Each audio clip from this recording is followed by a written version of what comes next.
Anchored in the pits of Detroit, Michigan, your ass is listening to Radio Underground. Shit.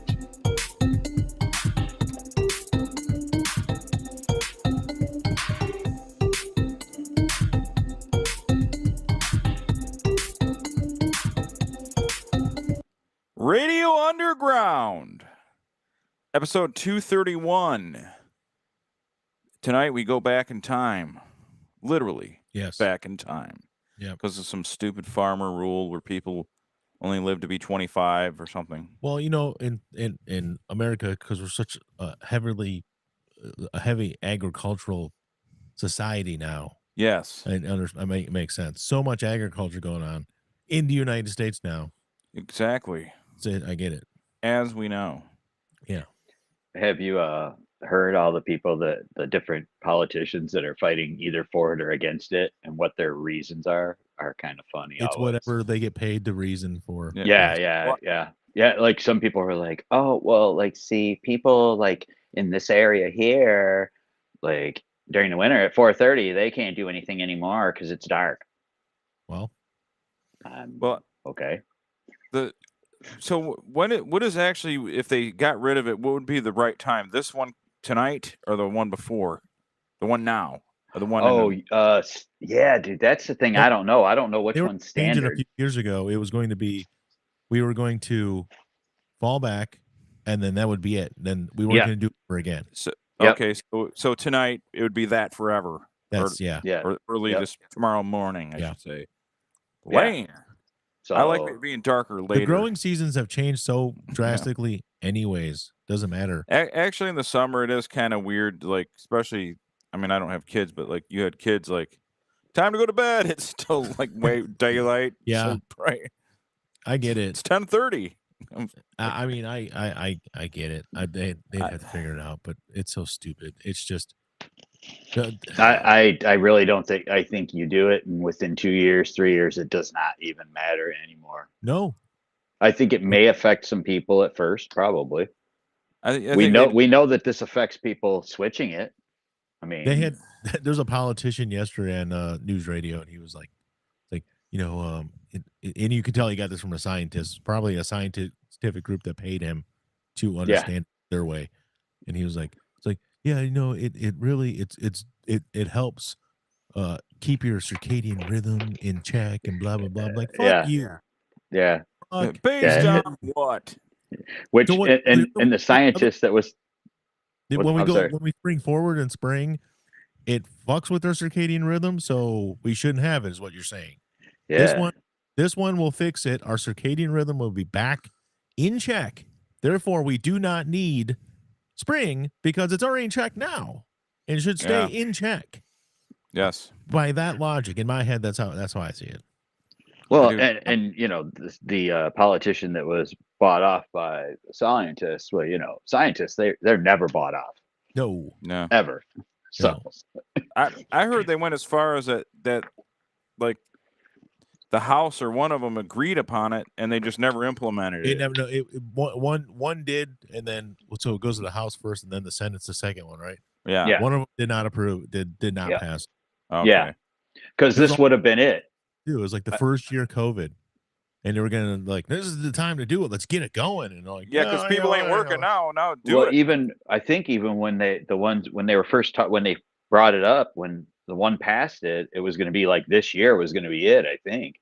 Yeah, it was a couple years to take effect, but motherfuckers, we need time to be the same everywhere. I get it. You're worried about circadian rhythms and agriculture, and what I'm worried about is you shutting the fuck up and getting the shit fixed. I hate it. They won't do that. We do this twice a year. We literally complain about this on the show twice a year. There's all kinds of content. We just did back in March. We're doing it again in November. But dude, you get an extra hour at the bar. Yeah. Well, someone posted a picture, and it was like, you ever seen the meme where the like Indian looking guy is standing with his arms on his hips, and he's like looks really mad that something's happening. I don't know what it's from, but he said it's like overnight workers watching the clock change from 1:59 to 1 o'clock. I was like, I never thought about that. If you're an overnight person, how shit would it be? Yeah, right. Our other Yeah. Pacific Northwest cousin is in here. Hello. Yes. What's Up, up, man? cuz? And your cuz, which isn't my cousin, is also in here. Yeah, man. Ted. He might as well be. He's your cousin. Ted's had some great What's up, other cuz? Yeah, Cuz Ted's here too. Oh, I don't. You know what? I don't have. There we go. cousin Ted had a video he directed and started the other day on his Premise Land YouTube channel called Helpline. It's like he deals with supernatural stuff, but it's like a helpline. It was quite humorous. You should check it out. Very good. Yep. Where you said it was on his page? Yeah, on the Premise Land YouTube channel. So check it out.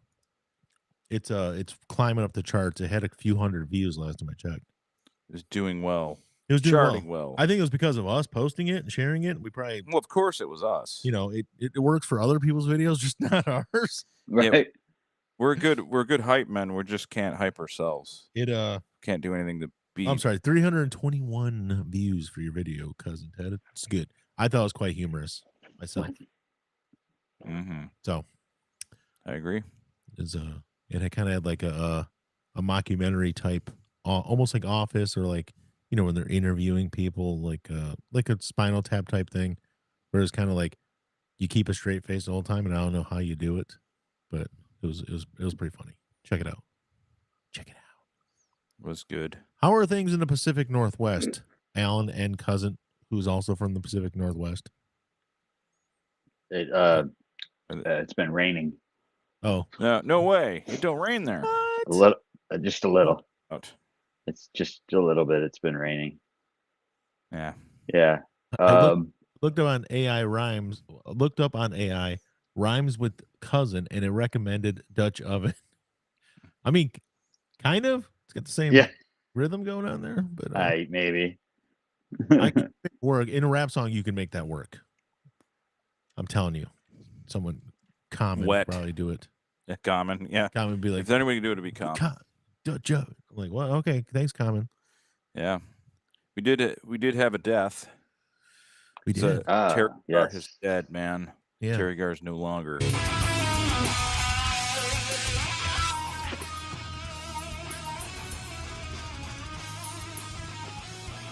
It was Mr. Mom's Missus. Yes. Yeah. Young Frankenstein. Frankenstein. Dumb and Dumber. His hot assistant. She was really hot in Young Frankenstein. Yeah. I forgot about Dumb and Dumber. Forget about your friend. Yeah, she played Mary Yes. Hampson something. Yeah. Hampsonite mom. And those of you right. notice Brian's camera cutting in and out. I have a better camera ordered. Oh. Oh, is that what it is? Okay. I thought I was moving too quick for the camera. No, Brian's in the Matrix and I ain't. Cat like speed and reflexes for me. So you know how it is. So we're gonna get to see your skin imperfections along with mine. Is it like one of them 4K things? No, this only goes out at 720 actually. So it doesn't matter if it's 4K. It's just a comparable camera to the one in this Mac. I'll keep on moving quickly just to mess with it even more. Like ours is having a much stroke more. if you're watching the show. Yours and mine are a lot better than his. His is like, oh, mine shit. Yeah, it looks like 1995, like videoing. Yeah, it's like we're making the "So What You Want" video here. Yeah, The Beastie Boys. So what? Brian's yeah, that's it. Yeah. My face level webcam, 2006. Then me and Al are modern. Brian's back in time. Look, look at Joseph. Look at Joseph. An hour early. This is unexpected and suspicious. Yeah. You guys did the time change for them. I forgot the Brits already have their time change. Right. Wait, do they follow it? Apparently. Unless there's something I don't know. Do you guys do I don't know, do you Brits do it? They got farmers there. Maybe they do. I don't know. Yeah. Who invented daylight savings? Yeah, they must. Right? Ebenezer Daylight. I don't know. Ebenezer Daylight. No, actually, it was a New Zealander. Okay. George Hudson back in 1895. Oh, no kidding. Okay. Yeah. So I thought maybe it was like back in the time when the Farmer's Almanac when shit was started. So this wasn't an American thing. Okay. No. Yeah. So Joseph's back. We're glad to see you're back, Joseph, and not in jail. Yeah, jail's bad. Yeah. We're not an hour early, Joseph. Which is weird because you're just back in Britain. I thought they sent all you guys to Australia. Yeah. As far as I know, that's where all the bad kids go. I thought that's where all criminals from England went. Yeah. They sent them to Australia. Like, yeah. you going to the penal colony.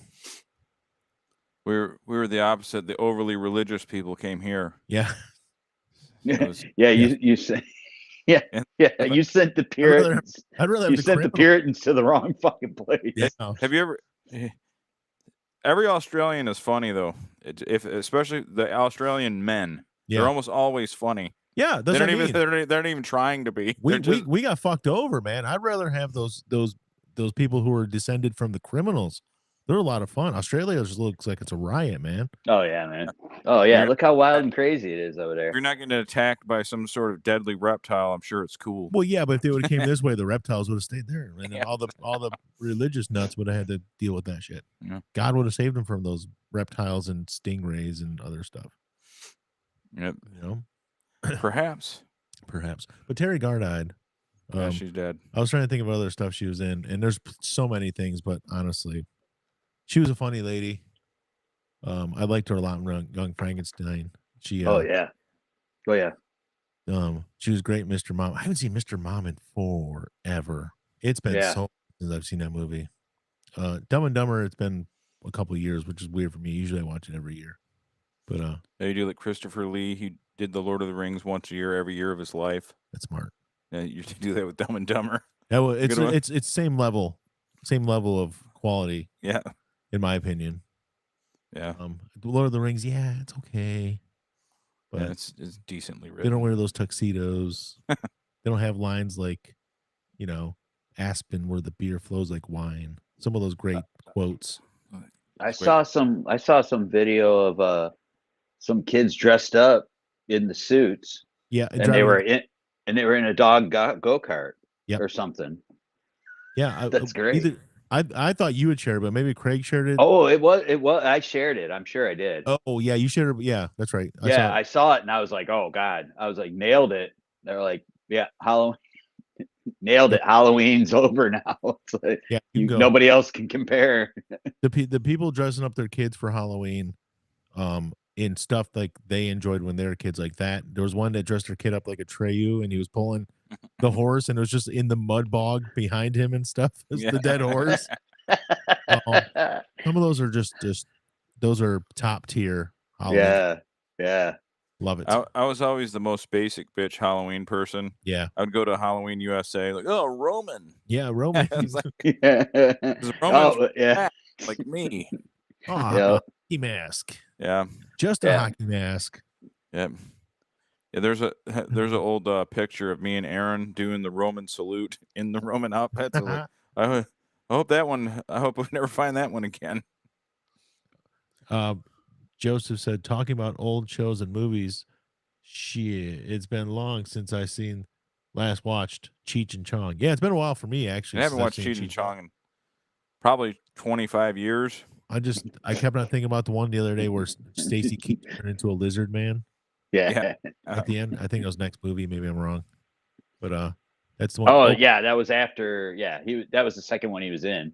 Yeah, that was after he flipped out. Yeah, there was because we quote one of the movies all the time, and I can never remember which movie it is. And I think it's also the same movie, and he's just like, Dave's not here, man. Yeah, and because we have a vendor, and his name's Dave, and I'll say like, yeah, he's supposed to drop that stuff off today, and the one other guy at work, John, will say, Dave's not here, man. And it's become just a everyday thing now.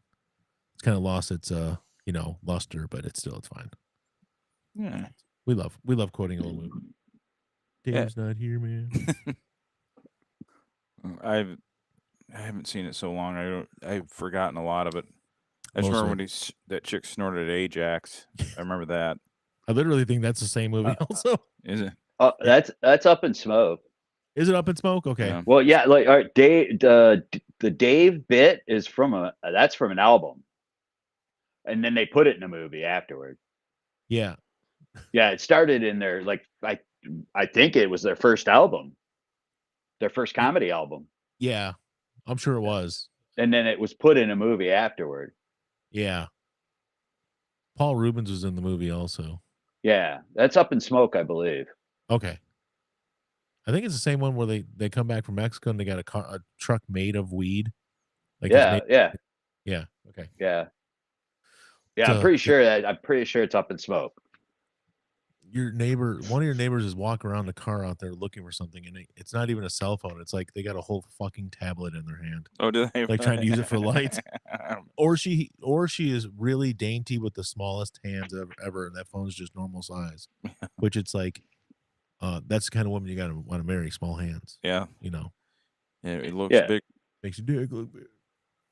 Yeah, I got neighbors who I don't see during the day, and then they start moving around at night. Like, I don't know. I think they're vampires. They're like the Klopex and the Burbs. Yeah, they only come out at night. Yeah. But this place is haunted by demons, as we know. Is it? Oh, for sure. They have demon attacks. Do you have any proof of such stuff? Actually, I don't have the video on here. I don't have it this week. I don't have the proof this week. Well, we've seen the video. We could get it. No, we know though. Everybody knows what happened. It's happened multiple times since then. I'm just saying. Yeah, I mean, there's not the wind, as some people are trying to say. You guys are just naysayers. Yeah.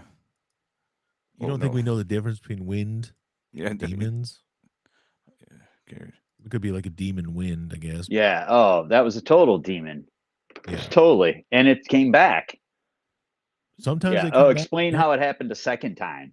Oh, it was just the wind again. Yeah, right. It was demons. I like all the naysayers on TikTok saying we're charlatans. It's clear as day that it's a demon attack and not the wind. Yeah. Yes. I mean, anybody with any sense can see clearly what it is. It is a demon attack. There's no doubt in my mind. And if you say it any other way, you're a bad person. Yeah. Can't think of anything else. Can't think of. I'm trying to think. Me too. I'm trying to think. Yeah. I think it's just funny. Oh yeah, that's a coincidence that it happened twice like that. Yeah, right. It was demons. It's it wasn't the wind. Oh yeah, the wind just happened to just blow twice and blow your. Yeah, right. No way. These two though. Demons. If it had, maybe it was the wind on one day, maybe, but it happened. We know what we saw. Times. We know those images. We know those images. Yeah, we've seen it. Look, here it is. Fine. I figured it out. We're gonna show it. I've extensively investigated and studied demon farts. No, not demon farts, but extraterrestrial and supernatural phenomenon such as this. I can say without any doubt. All right, here it is again for the doubters and haters.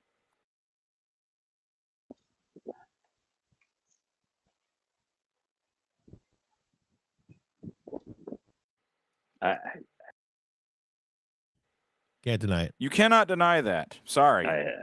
Sorry. It's clearly there. Oh, wait, it's gone. You can't refute it because it's gone and we can't go through it. Yep. But the door was clearly opened by a demon. Mm-hmm.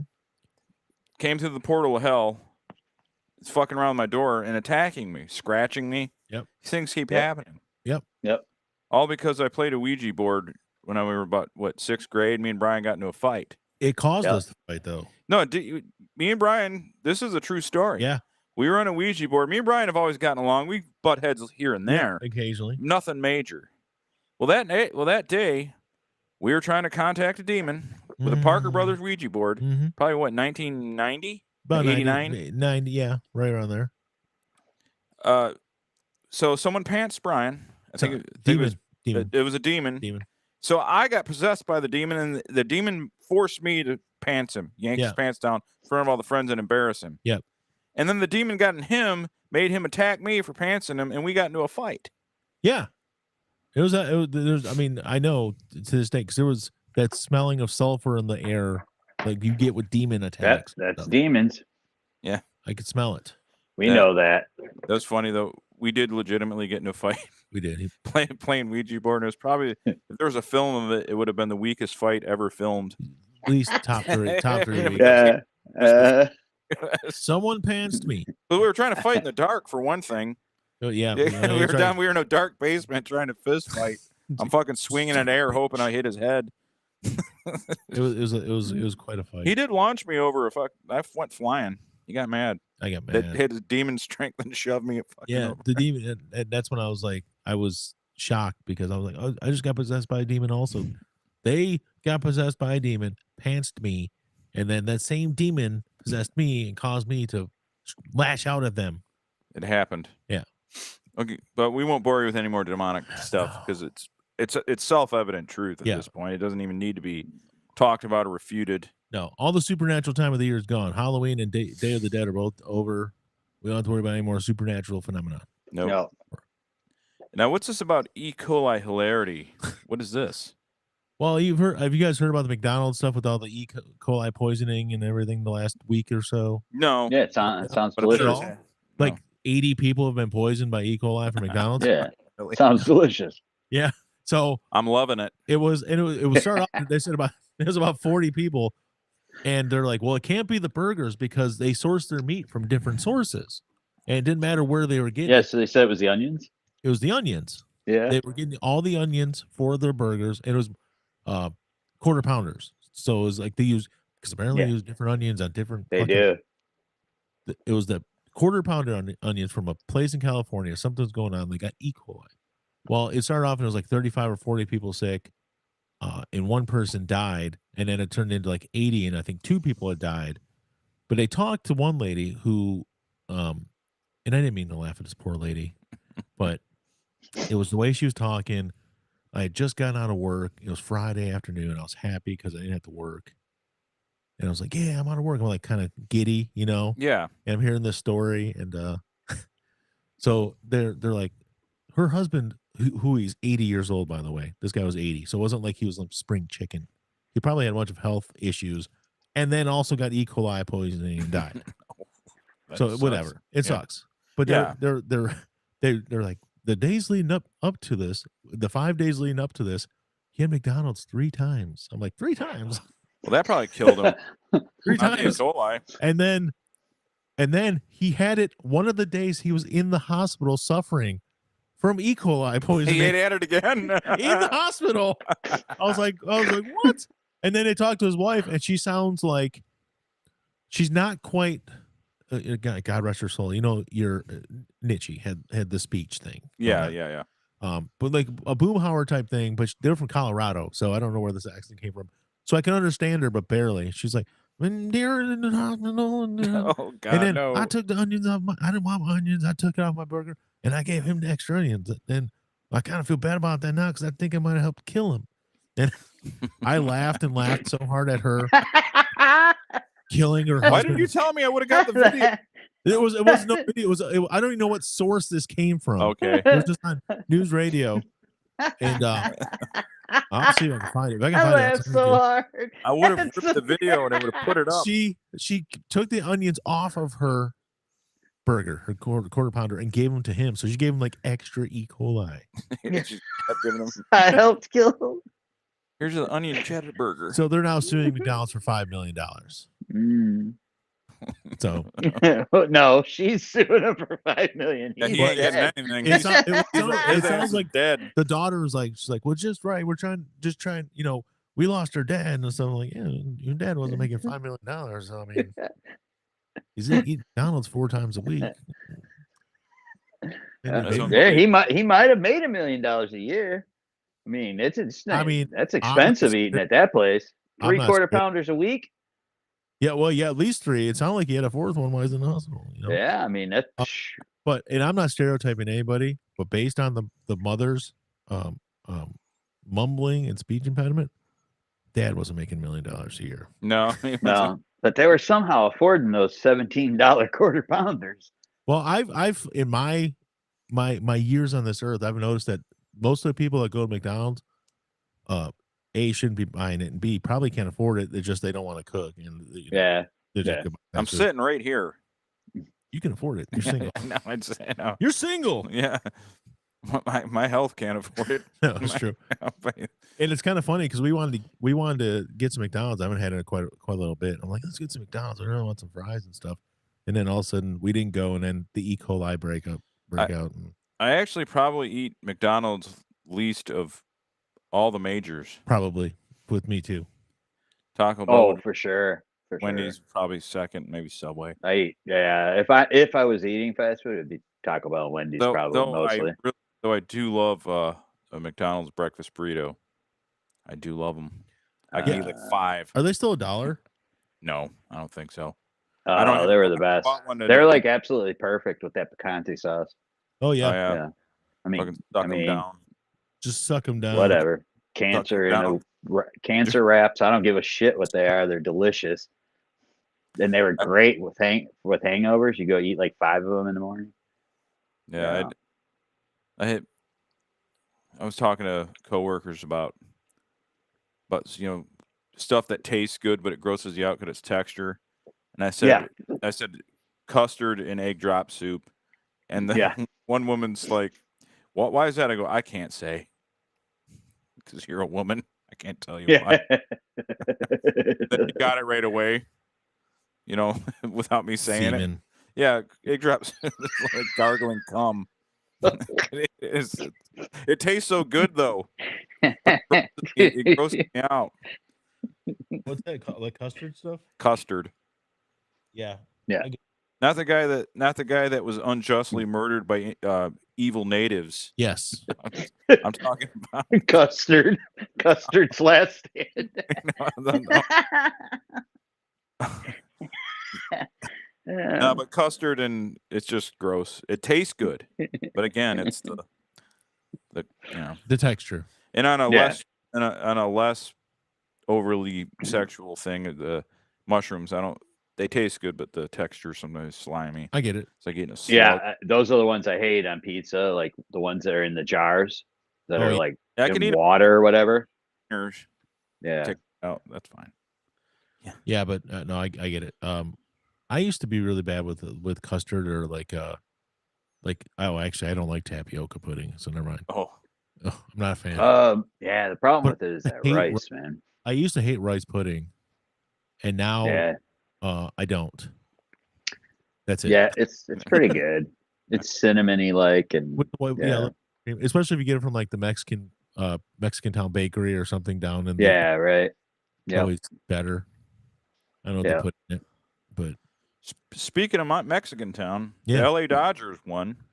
Hola. Who did win? I saw some pretty cool riot footage. Did you? That's good. Very proud of LA. Did you see that article about is it Wendell Pierce? Is that his name? The actor? Yeah, dude. Like he got like he's a Yankee and a Dodgers fan because he grew up. I think he grew up in New York, and you got to pick one. Well, like, yeah, but I get like he was at a game and he was talking to I think he was I thought he said he likes the Dodgers, but he's a Yankee fan, I think. But some bunch of Yankee fans started like throwing things at him, insulting him because he was talking with a Dodgers fan. He shouldn't be doing that.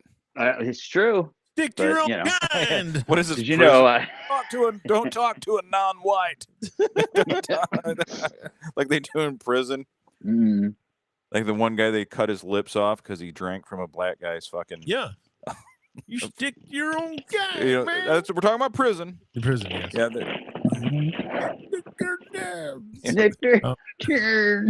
Yeah. But no, I didn't. I just read that. Yeah, I didn't realize that he had gone through that. That sucks. I like Wendell Pierce. Yeah. Yeah, me too. I was like, oh damn, dude, what the hell? Was everyone taking cues from the crazed fucking Ravens fan? You see that guy? Yeah. Just going around. He's like 6'8", and he's just going around. Yeah. It's just. I didn't see that yet. Like, what the fuck is wrong with you? You never seen that? No. Oh, is it older? No, it was this year. His buddy's holding the camera. Yeah.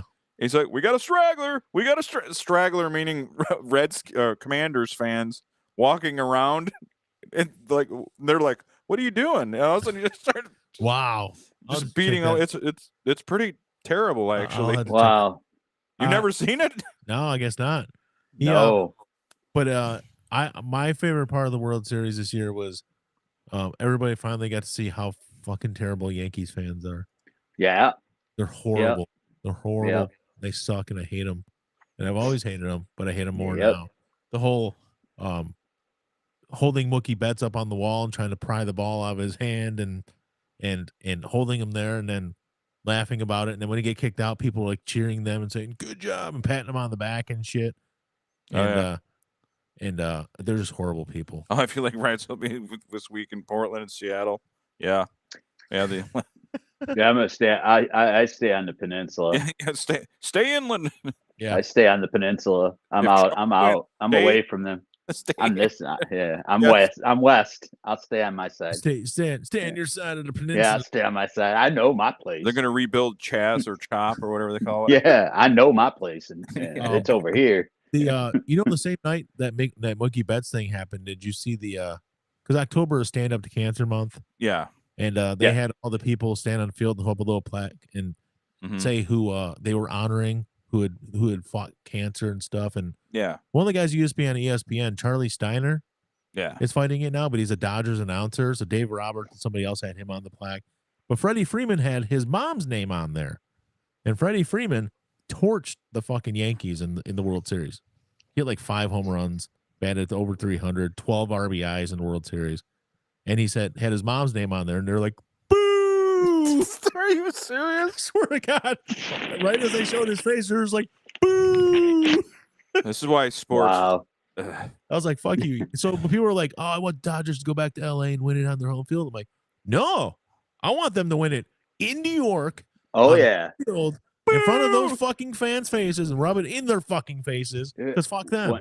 When they were up 3-0, they are known for their class, though. They are. Yeah. I was like, dude, I go, I'm like, do not. I go, make sure you beat them in New York, man. Just please beat them in New York. And they did. Yep. They did. Yep. So I give it to you, Dodgers, even though I'm not a fan of you either. No, it's just the lesser of two evils at that point. That's really what it is. I mean, like, I was thinking about those kind of like I hate, how much I hate the Vikings, but I also hate the Cowboys. Oh yeah. But if they were playing each other to go to the Super Bowl, I don't know what I would do because I wouldn't want either one to win, and I don't know that I'd even want to watch a Super Bowl with those losers. I tend to like, except for Ohio State, I tend to, if somebody's one of our rivals, but they're not playing us, and if it was the Vikings versus the Cowboys, I think I'd be like, I want the NFC North to win. I'm thinking about the division. I think both. So it's a tough call on that one. I think that I don't feel the same way though with Green Bay or Chicago. If they were doing it against Dallas, I'd totally root for them to beat Dallas. I just have this thing for Minnesota. I just don't like them at all. I never have. I don't know. I've never been a fan of the. I mean, they've been in the league way less. They have a way good record against us. Fuck off. I hate them. And they've been to 4 Super Bowls and never did it. I do hate them. Don't get me wrong. But motivator. You are right, Brian. I would have to, I would hope I don't have to do that ever. But like, I think I would feel a lot better about it after we win a Super Bowl. You know what I didn't understand was at the same vein. It was after the Tigers were knocked out by the Guardians. I was like, damn it, I hate the Guardians. But there's a lot of Tigers fans on these pages like, good, now I hope the Yankees kick their ass. I'm like, hold on. Oh, you're a Tigers fan. No. Tigers fans hate the Yankees. Since I was 5. I understand being bitter. Yeah. I respect it because I'm bitter on a lot of things and petty. But as soon as don't take it to that level. No. You're gonna root for anyone but the Yankees. Anybody in the Yankees. So if Cleveland is representing our division now at that point, I'm like, go win, please. Yeah. Anything to beat the Yankees. Yeah. I don't hate the Cleveland Guardians like that. They're probably not to that point. But I mean, not to that point. I mean, if they win the division, beat them Yankees, man. Yeah. I've been to Comerica Park like 8 times. Once was the All-Star game. Yeah. All games have been at the time they were the Indians, but it was always Cleveland every fucking time. Yeah. I'm either every so I've only seen I've only seen 4 teams in Comerica Park. The Houston Astros, the Marlins, and the Twins and the Guardians. That's the only 4 teams, and I've been to Comerica Park like 60 times. Wow. Yeah. I've probably been 60 times. Probably 50 to 60 for sure. I think I've probably seen 12 different teams there. Yeah, I've only seen those 4. I don't think I know I haven't seen anybody else because I never got to see a Yankees game I never seen them play the Yankees there. I always try to see them play somebody different if I go. Like this year we saw the Nationals, and I've never seen the Nationals there. So the other one we were gonna go to was the Rockies. I've never seen the Rockies there, but we didn't end up going. So oh my God, dude. I'm sorry. I did 5 teams. I did see the Rockies. Oh, okay. Yeah, I saw the Rockies. Still that many times. Not high percentages. Yeah, like it's crazy. Oh, I've seen a lot of Cleveland and a lot of Minnesota games, but usually it was because somebody was like, "Hey, you want to go to the game?" Yeah, sure, and it happened to be. Yeah. So, and most of those games, I've probably 40 games I've seen, 35, 40 games I've seen of the Cleveland and Minnesota. I don't think I've ever seen KC yet. Yeah, I've seen KC. So I've seen them, but I don't think I've seen them at Comerica. I've only ever seen them against Cleveland on the road. What were the teams you saw again, Al? The Rockies, the Marlins, the Astros. Marlins.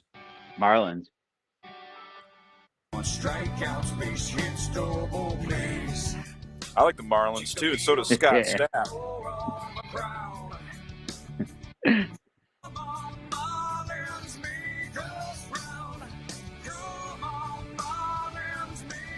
So good. Marlins. Scott Stapp. You know how those Marlins soar through the air. Out of the water. Yeah, I don't think I haven't seen KC I've seen him at Tiger Stadium, but it's been a long time since I saw KC in KC. Yeah. Against the Tigers. I went and saw KC at the Tigers in KC. Was the Sunshine Band there with them? Anyways. Yeah. Sorry about that. That was pretty bad, but think about it too. I saw like the Astros like 7 times play them, and the Astros were a National League team until just a few years ago. Yep. But yet I saw them. I've seen them like multiple times. Wow. Yeah. Wow. Yeah.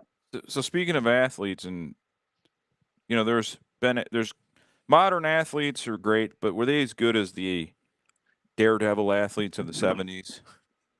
No. In your opinion, guys? No. So balls of steel, all of them. We all know Evel Knievel and his son Robbie Knievel. Yeah. But today Brian brought a new hero from the 70s to our attention. Yeah. Terry Bollinger. Yeah. Yeah. I never heard of this guy. No. He was a kid at the time, and he had a daredevil spirit that we love. That was the spirit of 76, man. Yep. Hell yeah. And he jumped some garbage cans. So this is the story of Terry's jump in Indianapolis. And we'll watch a little bit. There are some youngsters that know what they want to do in life from the time they can talk and walk. And I think that must be true of 13-year-old Terry Evel Knievel Bollinger, who set aside today to prove to all he could jump over 10 trash cans with his Junker Special. Terry has worked and planned 3 years to reach the 10 trash can moment very intently the past 6 months. Last week, he jumped 8 cans. He finished his crew, 3 buddies and his brother, worked until 6 this morning getting his bike in shape. The bike? Oh, nothing too special. Made from the parts of several other bikes with special balloon tires. I'm told the special tires help break the fall in the event of a nosedive. There was a small dedicated few on hand for the great moment: Mom, Grandma, and neighborhood friends. Terry, now wearing his orange jumpsuit loaned to him by his mom, sat psyching himself up while the crew worked diligently setting up the jump. Mom on the sidelines, camera in hand. And of course, the media, waiting for this moment of drama on the southeast side of Indianapolis to take place. I just look like an extra from Over the Edge. Just getting yourself tested up, is that right? Yeah. How's it going to look for you? It's going to be all right. I'll make it. Is it? Okay, let's go at it. Boy, look at Lucky Randy. Yeah. Let's see. That. Can you hear me, guys? Because you're breaking up. Let's catch this great moment again in slow motion.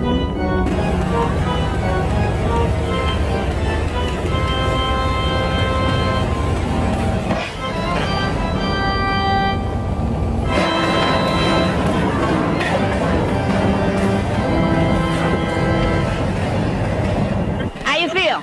All right. You hurt yourself, did you? No. What happened? Maybe my arm. What happened? Couldn't get going fast enough. Too big of bearings.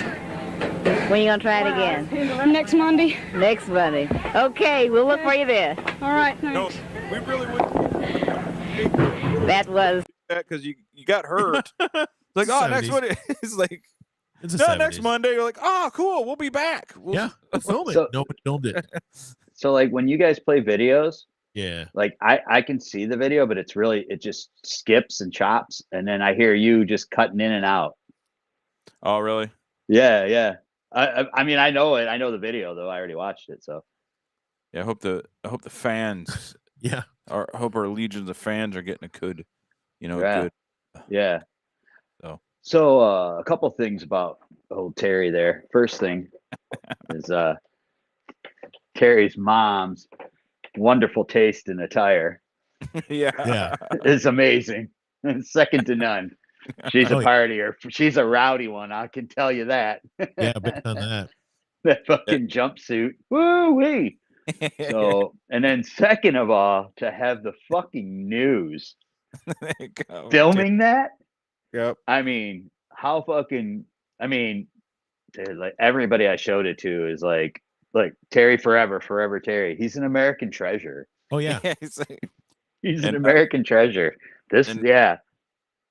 And sadly, he did pass away in 2005 on his Harley Davidson at the age of 42. So Terry's no longer with us, and that I can't say I'm shocked that he died on a motorcycle because Terry had that spirit. Yeah. That I'm going to climb this mountain. Why are you climbing that mountain? Because it's there. Terry's going to get on that motorcycle and go for it. But I don't think. Well, Al, Andrew had a pretty good theory on how Terry. Yeah. And he was like, all right. He goes, he goes, basically, Terry was riding a wheelie backwards when it happened. All right, I can tell you right now. He said Here he it was okay. You want to read it? Yeah. This is a good theory on how He was probably doing a backwards wheelie down the highway the wrong way. Ran head into a car being driven by someone doing the drive of shame, smelling of cigarettes, stale beer, sweat, and awful decisions. Let's call her Wendy Joe. Wendy Joe. That's true. That's probably pretty accurate. Afterward, he he's like, yeah, we went back and forth with the Wendy Joe gonna have her whole ass a whole damn baby daddy episode if she keeps this shit up. Someone, one of the comments on the original video before I shared it with you guys was somebody from the neighborhood, and they said that yeah, Terry never left the neighborhood. He lived there his whole life. He never Nice. left. He just did his shit. What a loser! Yeah. I mean, As a short of my Never left his neighborhood ever. Jeez. I'm a little disappointed that he didn't come up with his own nickname. They just called him Terry Evil Knievel. Yeah. well, terrible Terry. It's built in. Yeah. I mean, there's so many options there. I don't think there was a terrible Terry Norris at that time. No, the 70s. Terrible Terry didn't come till the 90s. Yeah. He could definitely, I mean, they could have done better there. The jumpsuit's sweet. Yeah. His setup Was Nugent called Terrible Yeah, maybe. here's the flaw in his jumping plan though. And you guys probably noticed it too, but that alley is just flat. Yeah. Evil always had some kind of like a little bit of a decline going on. Also, he had engines, but Terry didn't have that. He needed something with a decline to build up that extra speed. There's some youngsters that know what they want to do in life from the time they can. There's just a And flat alley. We'll mute it. We don't need to hear this song. There's nothing. Okay, It's- here's Terry's. All right, Terry. Here it is. Yeah, it's flat. Wait, go back 10 seconds. All right, I'll go back. All right. Terry, come on. Let's go at it.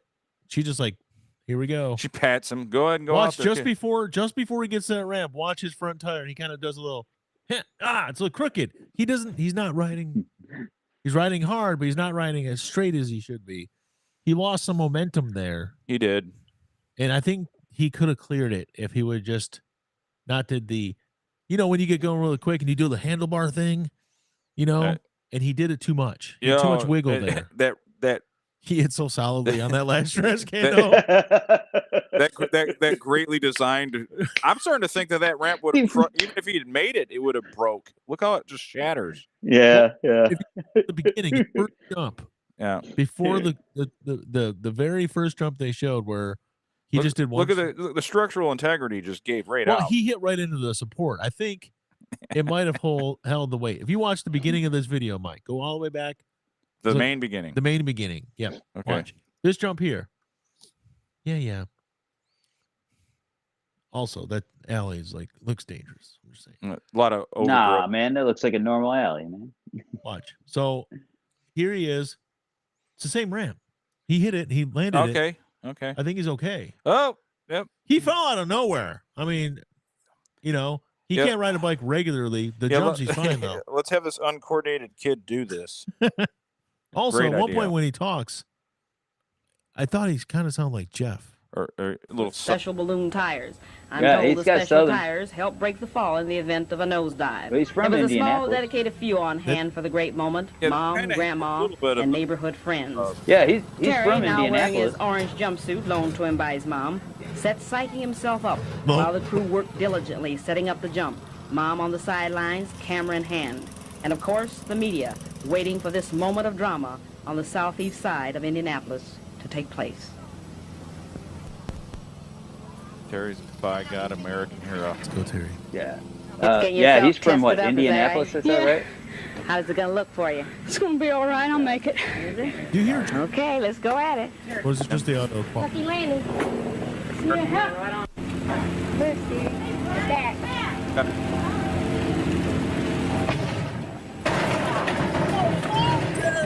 Let's catch this great moment again. Like the wheels? Slow motion. Yeah. Yeah, he's from what, Indianapolis? Is that what they said? Yeah, he's from Indianapolis. Yeah. Yeah. I love the newscaster. She's like, when he had his outfit on, she's like, that he borrowed from his mom. Yeah. That media lady did not care that this child's gonna get hurt. No. Just wants that Fuck no. footage. She walked right over and said, "What happened?" We're filming this. We're putting it in the news. And she's like, "What happened?" Dude, her ass. Like, "Hey, are you okay?" No. What happened? Yeah. That's irrelevant. if he's okay, it doesn't matter. Not okay. What happened? Well, reporter lady, I don't know if you realizes this is a child. An evil Knievel. Dude, it's so great, man. It's so great. Like that video, like when I sent it to Andy, he's like, "This is Adam, Andy, they both of them were like, oh my God, this is so beautiful." I'm like, yep. Very. Yeah, it's I loved it. It was great. I'm keeping it. It perfectly encompasses the 70s. Or one person said this is Generation X right here. Yeah. Yeah. Yeah. Well, I mean, yeah, he'd only be like 61. He's like about 10 years older than me if they're going by what year they said it was. Yep. He was 42 in 2005 when he passed, so the math. Yeah, so like he'd be like 61 now. So yeah, he's about 10 years older than me. Yeah, he's totally.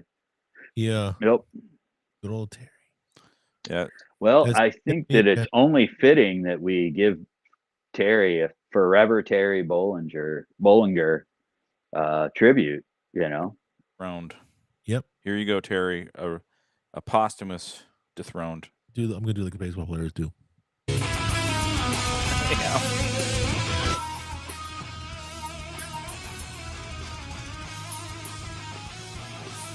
On one of our tributes to somebody, someone asked, "What's that song, man?" I said, "Okay, that song, it's from a live recording at a weird festival. Just so you know, I'm going to send it. It's not what you think.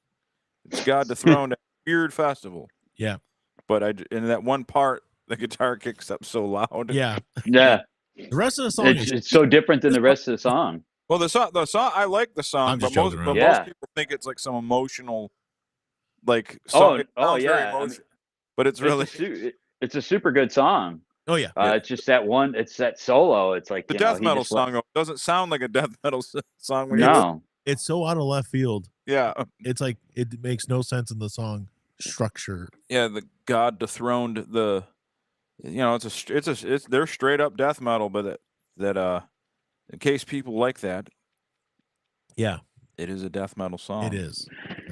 It's not a death metal solo though. No. No.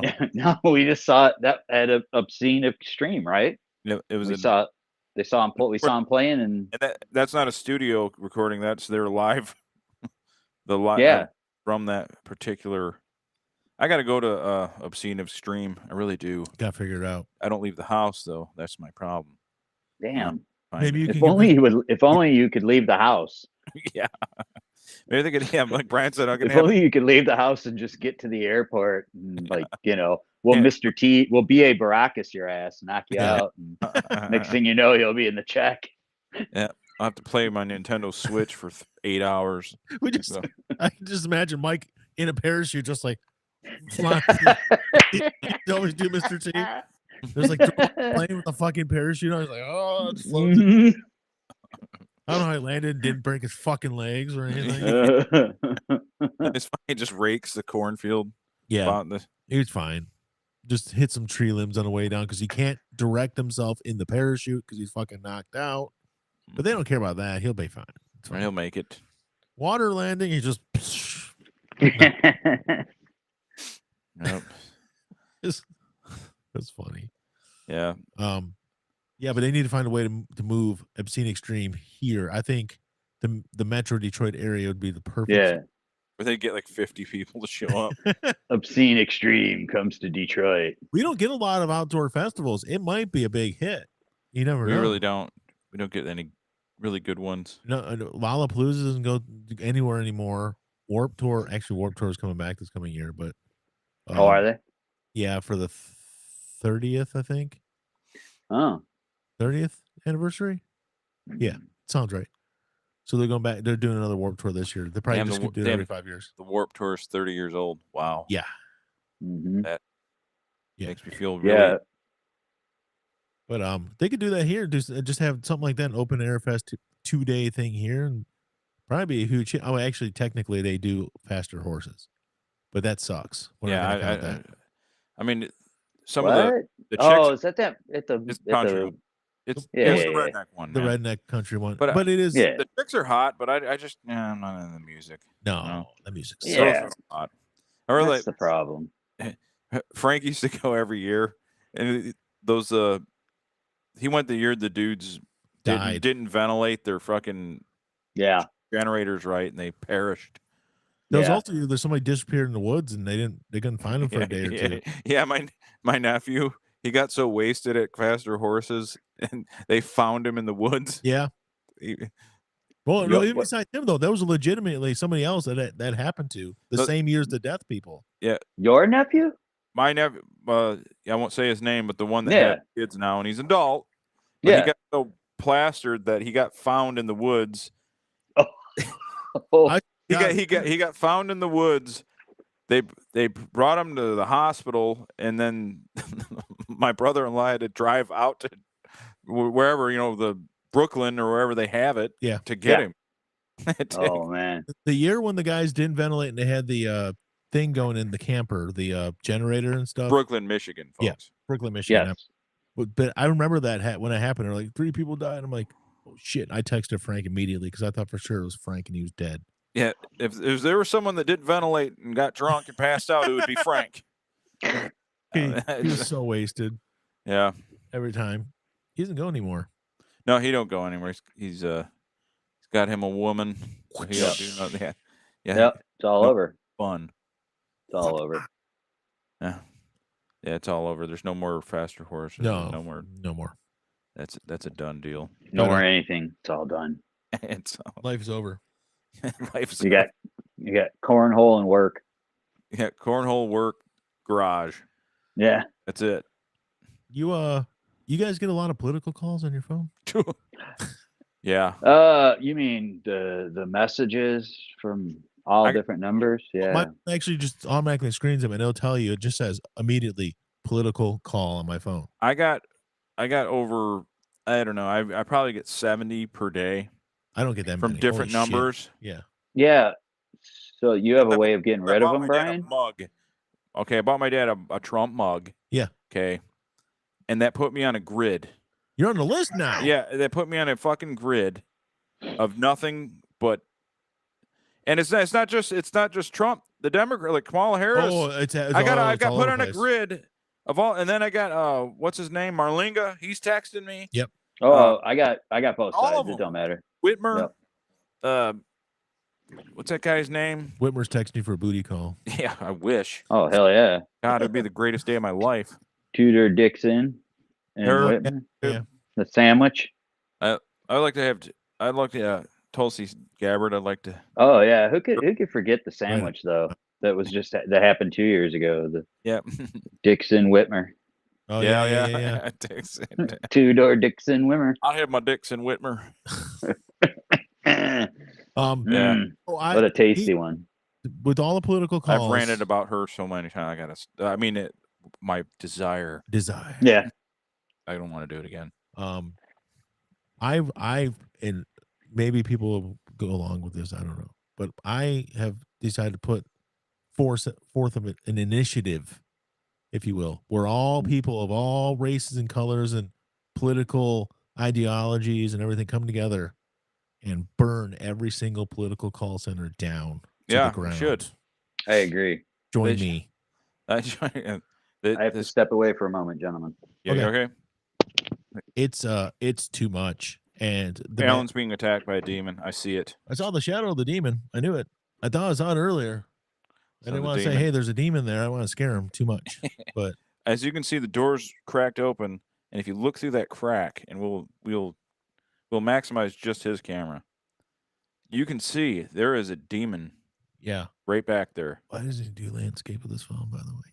Yeah, I don't know. Yeah, portrait mode. Just to turn this way. Portrait mode, man. Oh man. I didn't mean to do that to him. Oh, did you get rid of him? No, I got him. Okay. Yeah. Hopefully he doesn't go back and listen to us talking shit about him. Oh. You do it like this. I can show you. Watch. See what you do. Yeah. Now this I didn't even think about this, Brian. Yeah. But I don't want to lose my phone in case of emergency. I could have used this phone as a camera. Oh yeah, I didn't think about that either. And it's an HD one too. Yeah, it's better. iPhone cameras are good. So what I would do, see, here's how you do it. You extra camera. Uh-huh. Oh, I have to do it with a input. Okay, because I got two already. You'd have to plug it in. Either way. No, but it does it without being plugged in if there's only one camera. If this one wasn't plugged in the first place, gotcha. It won't allow me to do 3. Well, whatever. Stupid. Anyways, burn them down. Burn down every political call center. I need to do a draw. My life tells at this point. Okay. All right, cool. Yeah, man. What you said. I really hope Al's okay. That demon is clearly attacking him. Demon. You know what else is demonic? All the mail the political people send to your house. I know. It's nonstop. We get, no joke, 20 pieces of mail every day. Like 8 of them are for colleges for Elizabeth. And then like 9 of them are political things. And then the rest is just shit I don't want, like bills and stuff I don't want to pay. Yeah, the colleges is good. Well, yeah, but yeah, University of Alaska Fairbanks. I'm like, oh, okay. Yeah, I'm gonna go there and freeze to death. Yeah, and she's like, I'm gonna apply there. I'm like, you're gonna what now? Well, because you can get a history degree completely online in 2 years. And I'm like, oh fuck, yeah, well, yeah. If they'll pay, if they'll give you money to not go there, cool. If you don't have to go, that's fantastic. I ain't flying there. No. I mean, I fly there once, but if something happens, I ain't gonna jump on a 12-hour flight. Al's alive. That's good. Al, we're glad you're alive. Alan, all right. Signal to us if it was a demon that caused you to have to leave the room. Were you being attacked? No. Yes, by my colon. Oh, your demon colon. Yeah. And then I got myself an adult non-alcoholic beverage called club soda. Oh, perfect. Those are great. They are. You know why? Because on the ingredients, or on the intake of your nutrition facts. Yep. Everything's 0. So Perfect. literally no nutrition whatsoever. Not good, not bad, nothing. No sugar, no nothing. Oh, Maybe there's some minerals. There might be some minerals. some vitamins There and might be. minerals. There might be some vitamins and minerals. Well, for you, they'd be minerals. So, guys, Minerals. something I need to say. Yeah. It's the second hour. It is. Which means it's time for the top 10.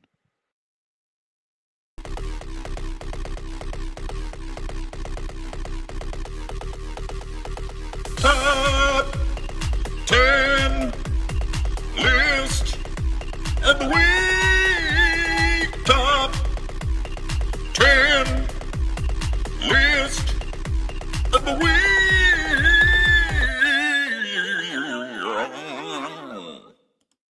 The way you carry out that note at the end. It's so great. That's a professional singer. The professional singer. That's not me. That guy's good, whoever that is. That ain't me. Yeah. Joseph, Before we go on with this, Broseph there is asking, is that a strap on Hal's? And then he has to clarify because we're not old enough apparently to know. Yeah, it's strap. We're only in our mid 40s to early 50s. Is he talking about this? We know what a strap is. We've seen the movie Strapped with Bokeem Woodbine back in like '93. We know what the fuck's going on. We know what's up. Yeah, we don't need to know strap equals gun. We It's- got it though. was Britain. Britain. That's what I say. Is it Britain? Oh wait, this is the wrong. That's a wrong list. Move it. We got to get the right one. We'll get I have the right the right one. I have it. Okay. Yeah, I believe you. I have it. It's on episode. I just on the wrong episode. Yeah. Now, boom. Britannica, top 10 sports rivalries. Some of them I disagree with. I do. But we're going to do it because the whole point is kind of rage baity. We kind of, give our opinion that we don't like. If you got a great list, then it's kind of hard to do content with it.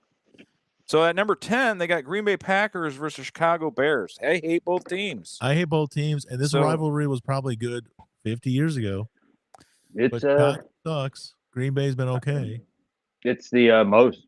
Yeah, I mean, in the history of the NFL, they're the most played against teams. They've played against each other the most. So yeah, I mean, yeah. So okay, that one is. But how much bearing has it had on the grand scheme of things in NFL? Nothing.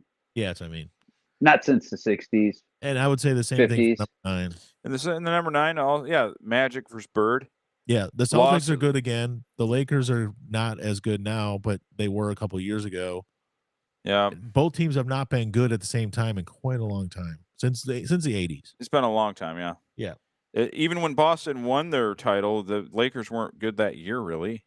No, were they? Well, I mean, last year the Lakers barely made the playoffs. I mean, not that title. The one. Oh yeah, back then. Yeah, the Garnett one. They might have faced each other. I don't know. I don't agree with it. I don't like either. I don't like either team, and it kind of sucks because I don't like the Celtics at all. But honestly, I'd have to pick the Celtics over the Lakers. I think I might have mistyped number 7. Oh no, man! I remember when the Celtics played. I remember when Bird. We'll get to that in a minute. But the Lakers and Celtics in the 60s would have been great. 70s, no. 70s actually do. The 80s, yeah. But realistically, have they been really competition? They still put them out like they're going to play each other on Christmas Day. It's like the rivalry game. I'm like, nah, is it though? My copy and paste didn't work so well. It's okay, man. We'll let it go. All right. I didn't catch it either until you just pointed it out. And I read that list before I got here. Yeah. The Celtics literally the Celtics are far and away, not even on paper right now, they are the best team in the NBA. They are. Oh yeah. Not even close. They may beat the Lakers by 30 points any given time. They might break Bronny James in half. He sucks, by the way. He might have another heart. Yeah. Malfunction. They're all they've done is got better and better. They literally they somehow keep on subtracting people and adding new people and getting better. I mean, and they're getting rid of good young players. Yep. And they are doing it right. Yep. They are good at what they do. Man. They're I don't know how he didn't play, but what's his name that was on the Olympic team? Tatum. Mm-hmm. Yeah. He didn't play in the Olympics. For some reason, they didn't play him. I don't know what happened. And he has done nothing but torch everybody all year in this newest season. He's making them pay. Hey. Isn't it Brad Stevens is the one running the team now, isn't it? Yeah, he's not the coach. He's the general manager. Yeah, that's what I mean. He moved up and he's done a good job because even like they had what's his name as their coach. I think they would have been good with him too. The one that had sex with somebody there and got fired. Yeah, I can't think of his name now. Yuki. Even better. Yuki. Oh yeah. Some foreign name. He's Nia Long's man. Yeah, Imke. Nia Long from Fresh Prince and Friday and all those classic. It was. I don't know if they're still together or not because he's. I don't know. I just can't remember his name. Umi Emeke or something like that. Very good coach. And then the guy they got to replace him's a good coach. Honestly, if you're going historically, but I mean, I think the point is historically, I get it because some of the others on here, obviously. Yeah, but I mean, to me, if it hasn't been relevant in 30 plus years, then I don't see where historically anymore. You know, it's like saying Jack Dempsey and what's his fucking name is one of the greatest rivals ever. Yeah, but they haven't fought in 100 years. Well, I guess they should have. They should have top 10 sports rivalries of all time. All right, it would at least made sense. We'll let it go. I'm not gonna argue the semantics of it. Number 8 is boxing. Joe Frazier versus Muhammad Ali. They hated each other a lot. Yeah, I actually like that one. And it was actually a really the rivalry was pretty awesome because they got into an actual fight in a studio, a television studio one time. And Frazier would show up. So did Jerry Lawler and Andy Kaufman. Yeah, that was. Anyways, it was one of the greatest rivalries ever, and they had 3 brutal fights. And the last one, they both Joe Frazier literally almost died because his blood pressure wouldn't go down. Yeah, from fighting so hard, and Ali thought he'd die as well. So if you hate somebody so bad that you'd rather die than give up. Yep, that's true hatred. Oh no, great fights too. They're great. I feel that is too low on the list. Honestly, it is. It's way low. I think it's a top 5 rivalry. I think number 7 is overrated. Number 7 is the greatest rivalry that you've never heard of. Yeah, a lot of people don't. Celtics and Yankees. That's a nation of basketball and baseball. It's something. Basketball. I don't know if they argue on Twitter or what. Playing baseball on that parquet floor at the Garden. It's a basketball. Yeah, it's basketball. I'm going to assume that it must have been the Red Sox, and I didn't paste it right. Yeah. But that would be a good rivalry for because the cities do hate each other. Maybe they play beach volleyball against each other in the off season. I don't know. You never know. Maybe. They're playing Call of Duty. I don't know. Aaron play up against those guys. He's tall. I mean, maybe they're racking who can get the most chicks. Yeah. Who knows? It could be. It's more likely the Red Sox and Yankees. Yeah, it is that. And I'm more impartial to baseball than most sports. I think that should be higher than 7. I agree. Because you got the ghost of Ruth. The ghost of Ruth. But it's still even though the Yankees were up this year, Red Sox are down, they still fucking hate each other, and it doesn't matter. No one. It don't matter. Especially 20 years ago when Boston came back from 3-1 and beat them out. Yep. Literally and then went on and 4-0'd the fucking World Series. But there's nobody even left in the organization, not just on the team, but in the organization, who's still part of both those organizations from that time area.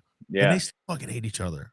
Yeah, it doesn't matter. This is dude. That's it's more than a century. It's a century and a quarter. Yeah, rivalry. That's it's there in my opinion. It's in the top 5 for sure. Yeah, it is. But they hate each other. David Ortiz will still talk shit, although him and Jorge Posada are making beer commercials together. But whatever, I'll let it go. It's for the money. I'll never forget Pedro fucking chucking that old coach. Don Zimmer. Yeah. And even my dad, he hates the He Yankees. was so mad afterwards. I mean, he's like, he shouldn't have ran at him. He's a Yankee. He ran right at him. Your dad doesn't like Yankees for other reasons. Yeah, though. yeah. And he really don't like those Yankees. Yeah. It's always, it doesn't matter what happens. If both those teams are in last place, well, they can't be both in last place. They're both in the same division. They could be tied. Yeah. But they're not. But it don't matter. It's a bloodbath whenever they play. Yeah, that is a top end rivalry. Yeah, there's no way that's number 7, but whatever. And the number 6, of course, hits home. That's also not number 6. That should be top 5. No way. In my opinion, it's top 1 or 2 because there was an actual war that almost happened because of it. Yep. Yeah. The start of it, really. We're impartial. We're from Michigan. Yep. We love Michigan. The college. Ohio State versus Michigan. I don't care if you're from here or not. It's the biggest college football rivalry there is. I don't care what anybody else says. Fuck them. They hate each other. The coaches. One defected and came and got better than his. The guy that taught him, and he came improved here. as soon as he crossed the state line, the new state line, not the old one that they stole from us. Right. The new state line, and he immediately got 10 better. 10 something better. Bo outdid his master in every way. Yep. He became the master. It's at Ohio State are demons. It's they're pure evil. Someone once told me they're terrorists. They are. So Ohio State, they're if anything bad, they're that. Yeah. They'll key your car. I mean, have you seen Rambo 4? Yeah. And Starved Hogs, and he also might be touching kids and stuff. Yeah, that was them. No, I'm not saying it's Ohio State. He represented Ohio State. Yeah, that guy was his name. I'm not saying it's for sure. I'm just asking questions. I'm just asking the questions everybody's wondering, Prang Zhu Lang was his name. Prang Zhu Lang. He was a linebacker for Ohio State. And then then he started his own militia over there in Myanmar. Yep. And driven by everything he was taught by Ohio State to kill and maim people, and it was that Rambo 4. He was created by Ohio State. Mm-hmm. Urban Meyer taught him. Good friends with Jim Tressel. You're saying? Yeah. This is way too low on the list. That's another top 5. I don't know why it's sitting number 6. This one is it's pretty close to.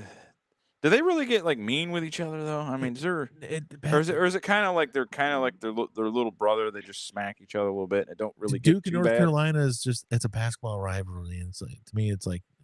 I mean, the proximity, 8 miles away from each other. I get it. Yeah, maybe I'm sure there's fights and stuff, but it doesn't seem like pure hatred. It's another one that in the 90s when they were both fixtures in the tournament and stuff. Yeah, it was they hated each other. The Leitner and Stackhouse is. I get it. Eric Montrose. And I guess when they play each other at Cameron, or I can't think what the fuck North Carolina plays at, but it's crazy and it's loud, but it's not like violent and people fighting each other in the crowds and stuff. It's not. It's a big rivalry. Don't get me wrong, but it's basketball, man. Yeah, it's college. Look, where's the murder? Yeah, exactly. Where's the murder? I don't think you're it's not safe going to time. the other campus. Like, no, if I was walking around Columbus, I'd think that they're going to kill me any second. There's no college basketball arena that's NBA size. Even Cameron and I used to know where North Carolina played their home games. I don't remember anymore. Chapel Hill. Well, it's Chapel Hill, but the name of the arena, Cameron Indoor Arena, is Duke, and then this one is. It doesn't matter. There's 10,000 people there. It's a 10,000 capacity thing. It's like it's blah. Yeah, it's loud. Yeah, you can't even get that. There's not even that much potential for death in the like that. No crowd crush, no nothing. Don't get me wrong. In the 90s, when they played those games, on the court, those guys, there's like clotheslines and elbows and shit. There's shit going on. Yeah, but Michigan Stadium. If there's a crowd, that doesn't make it top 10.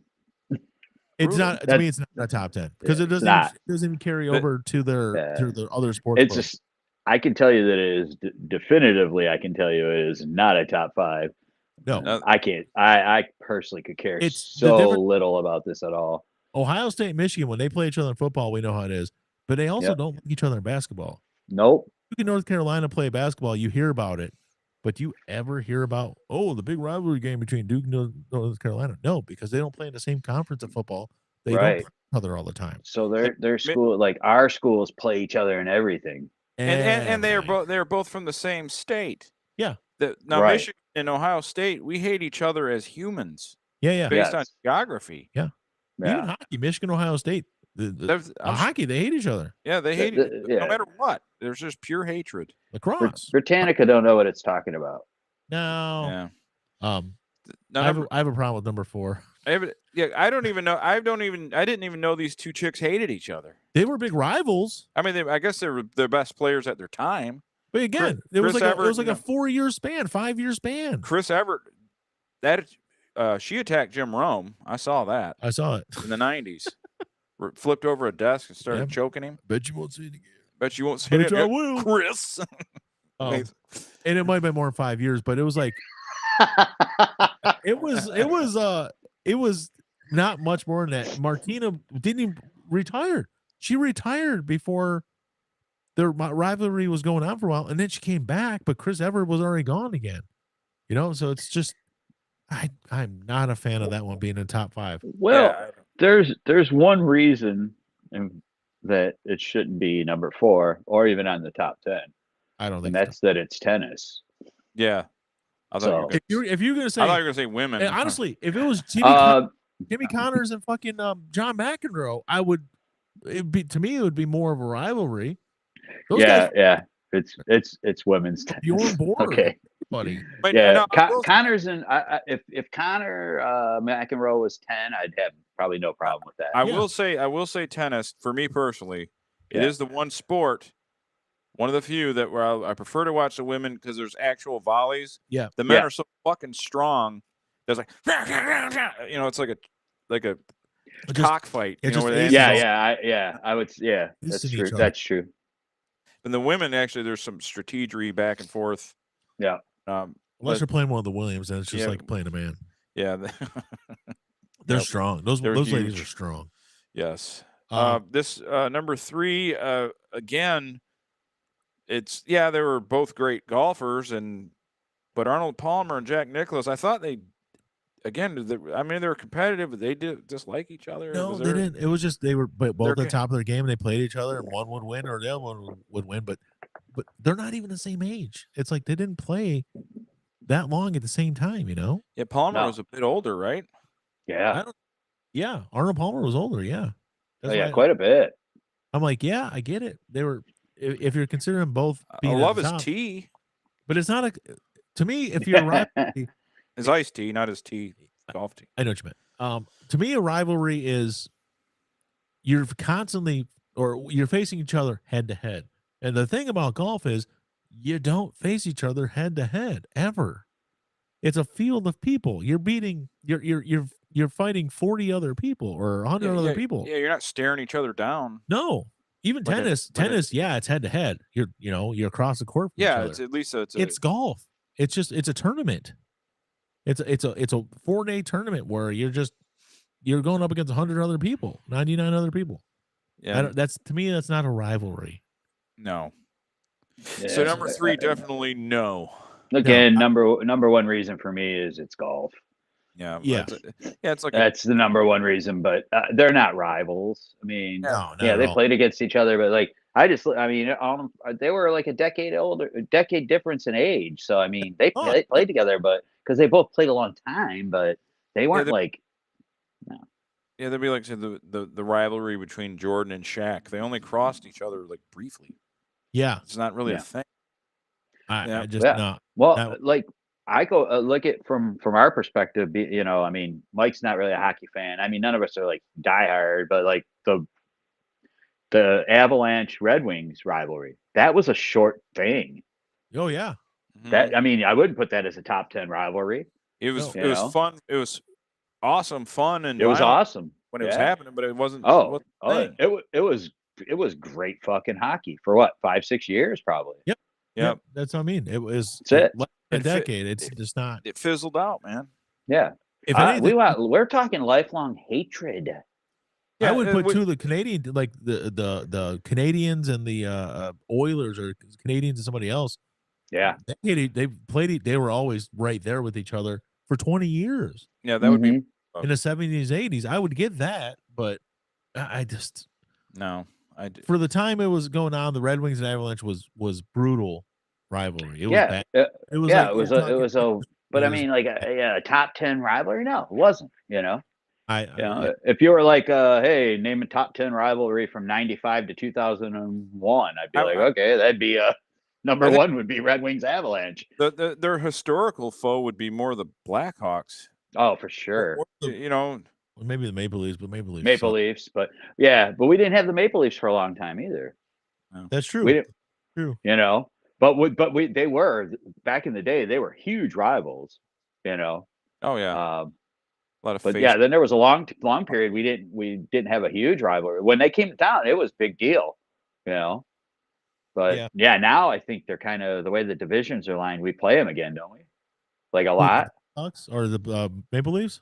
Maple Leafs. Yeah, we play them all the time now. Yeah, because of the way the divisions align now. So yeah. Now this number doesn't make any sense to me. Number 2, Canada versus Russia hockey. Now I know they're the two best hockey teams in Olympic and international competition. I get it. USA, we were a distant third overall. I understand that, but again, I don't like the rivalry. Russia and America hated each other, so that was the deep seething hatred. Nah. The communism and this and that. Canada's kind of was like a little, maybe nicer people. They're a little more in between. We're a little socialist. We got a little bit of both. Doesn't make sense. No, that's basically all that is. It's the Olympic and amateur the world junior championships and stuff. I don't recall them hating each other though. I really don't. I mean, hatred is what is part of it. It's not just a sport. It's more than the sport. It's actual. I hate you. Yeah, that's what makes it a rivalry. Yeah, it isn't just two people that respect each other and are always at the top of their game. Yeah, no, good game, man. That's not a rivalry. No, it's not a rivalry. It's good sportsmanship. We don't want that. Yeah, at all. It's kind of like Jake LaMotta and Sugar Ray Robinson. They fought like 7 times, but they didn't really dislike each other. No.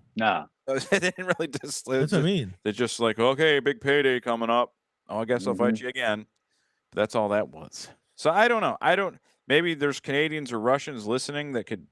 Did you guys hate each other? I don't know. I thought both of you hated us. Yeah. That's what I thought. Yeah. But anyway, and the number 1, I can't.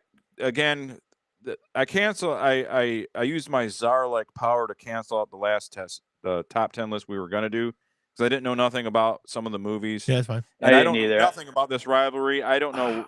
I know they made Invictus about it. Yeah. And both teams had issues with not letting minorities on it, and now they did. And whatever. But I don't know their rivalry. I don't know their oceans away from each other.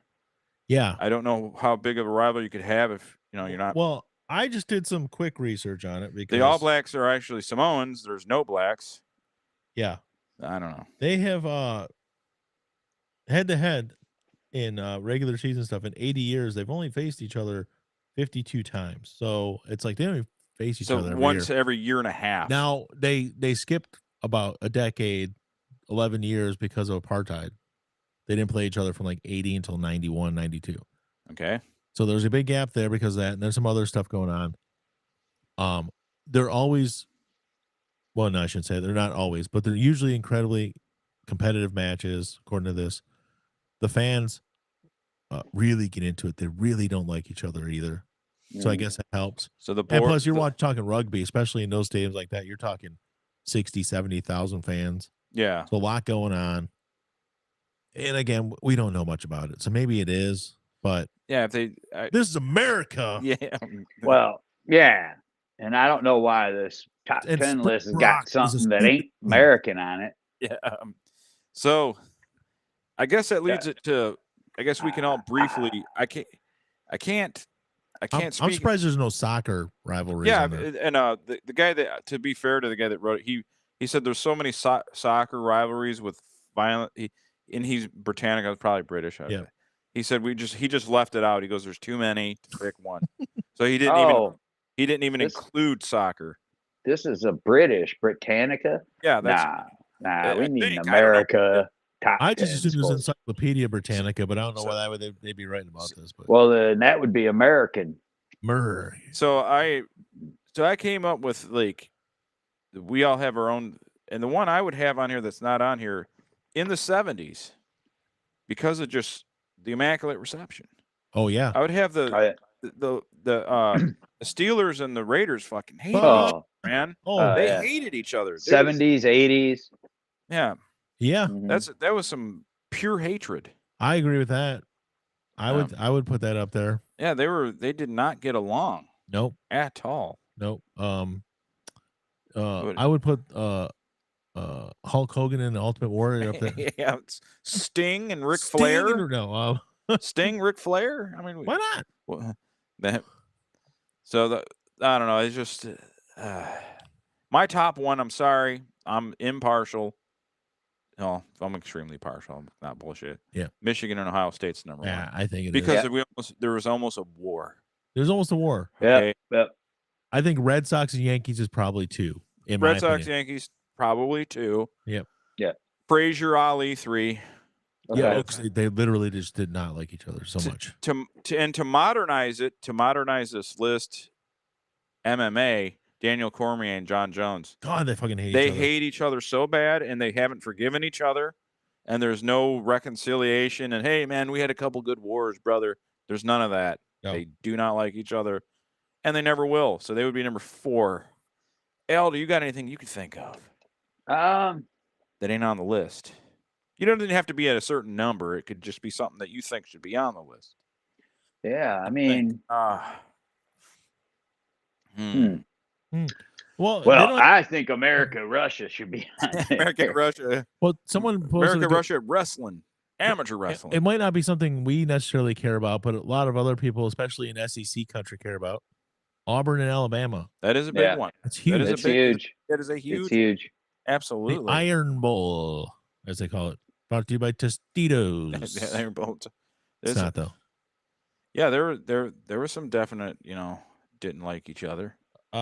This person, there's another person that said, see, this person makes sense. They have Michigan, Ohio State. This is from 2 years ago. This is from ESPN. And they said Michigan versus Ohio State is number 1. Yeah. It is. They have Red Sox and Yankees at 7, though, and I don't agree That's with too that. low.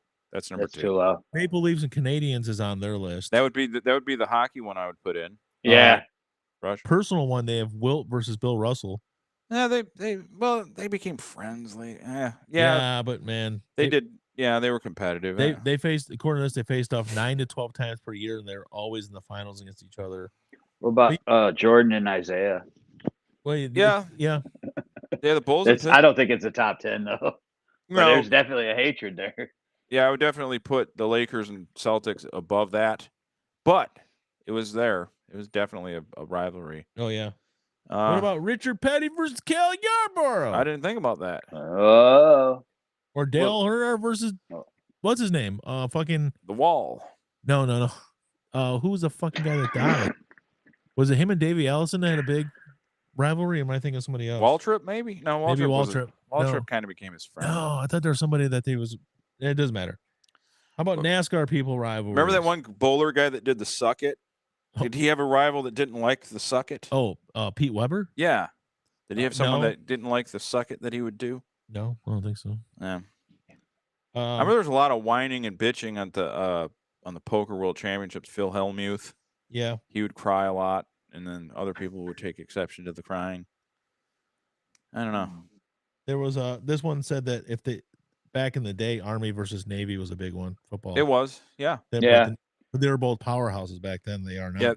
I mean, so is Texas, Oklahoma. Texas, Oklahoma is a big one. Yeah. That's a big one.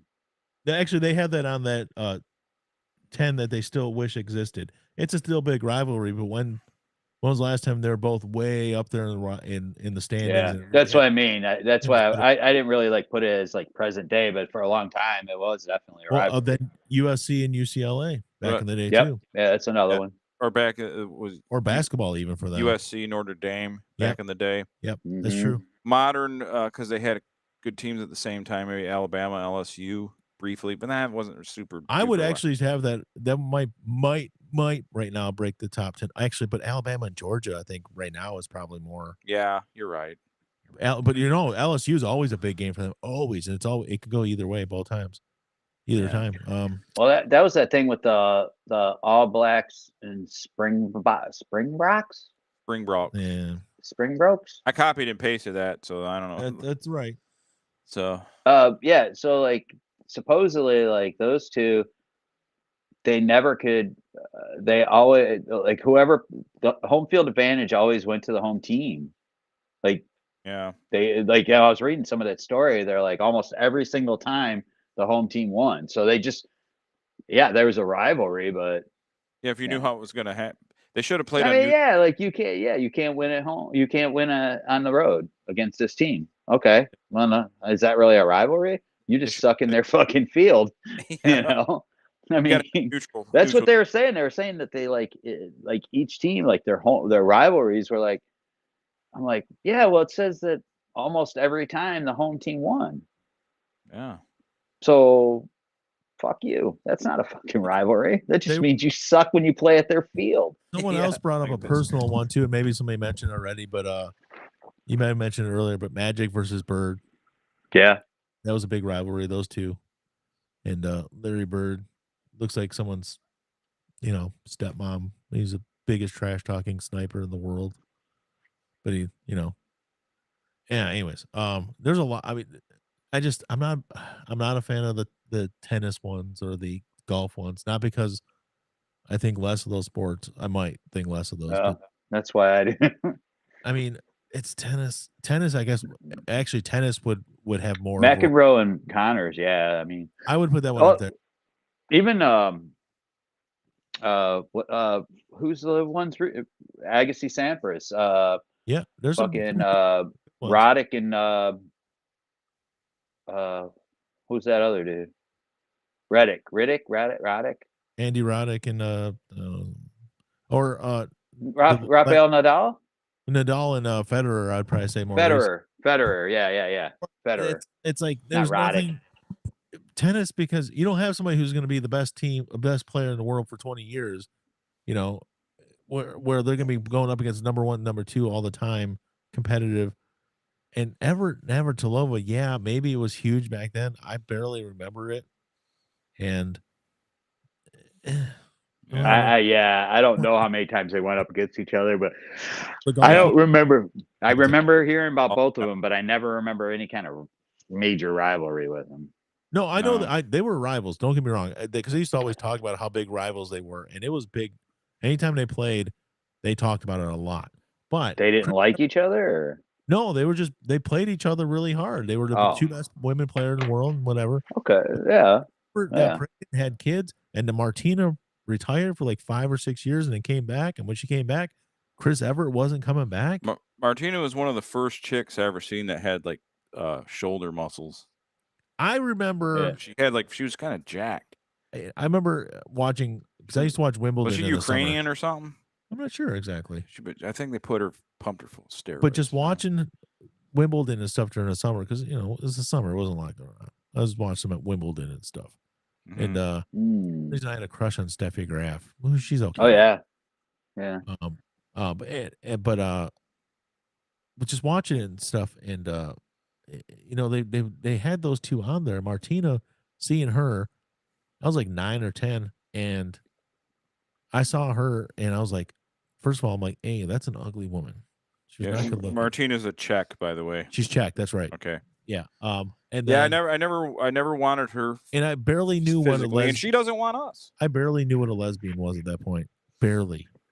And I was like, in my head, I'm thinking, she's one of them. They're lesbians, isn't she? Yeah. And I was 10. Yep. So. Yeah. The whole Steffi Graf. Yeah, I had to think for her too. Yeah. Even Monica kind of cute, Who was the crack smoking one? Was that Capriati? Jennifer Capriati, right? the one. Yeah. The one She was one of those children that was forced into it, and she fucking rebelled. Started smoking crack. I also thought Andre Agassi was really cool because he had that hair. Yeah, I didn't know at that point.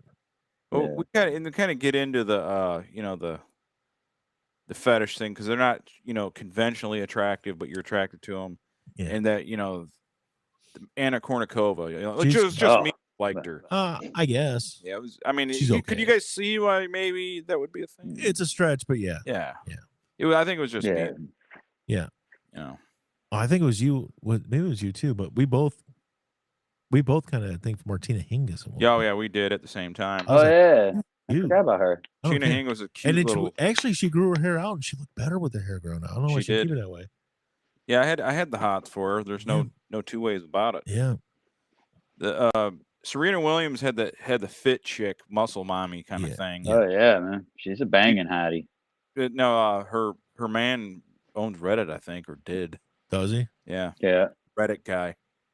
So don't talk bad about her on Reddit or you'll be banned. You know who I like was Pete Sampras, his wife. Yeah. His wife. So, yeah. That Veronica Vaughn. I know that from experience. Me and her, the two of us. You know what? I almost forgot. We're going to do it at the end. We got to end with a song because Eric, who you used to come on, he's been on the show a few times over the years. Our good buddy Eric, the artist, Eric. He said there's a thrash band he wanted me to check out. Oh, yeah. Okay. And he asked me about it. I meant to check him out. I didn't have time to, so I'll cue up one of their tunes, before we leave. But that's, we're not done with the show or anything. But, no. But I just wanted to get the band, Canadian thrash band, and called Sacrifice. So we'll play something by them. We're on the way out. Yeah, but as far as rivalries go, I mean, there's probably some changes we can make there, but they got some good ones on there. There's some good ones on the list, just in wrong spots. Yeah. And then there's some in there we don't know much about, so we can't say anything. And there's other ones that shouldn't be on there. Yeah, absolutely. I agree. That's a pretty good list. Yeah, the point of the top 10 the top 10 list. Sometimes it's going to be one that we agree with, like the metal one was pretty good, but that was a 38. That was just the start. That's where we got to start. But I want to keep it to 10 because 10 lasts 10 can last 35, 45 minutes. It's good second half thing. Yeah. But a good way to kind of segue out of top 10 is hot chicks. Yeah. And I sent you guys this earlier. It was called Scrubs Gone Wild is the name of this chick's TikTok. I have not looked at it yet. I'm sorry. Good, because you're going to look at it right now. All right. And I want to be surprised. That's why I waited. This is Scrubs Gone Wild. All right. And this nice nurse. I'm Nurse Lydia. I'm going to be doing your manual sample today. Are you ready to get started? Okay, first of all, that doesn't happen. Yeah, it does. Nervous. I know this is your first Also, try, it's cold in there. It's really easy. It'll be over in like 2 minutes. No, 30 seconds. Not 2 minutes. So here's the thing. And we've said it on the show before.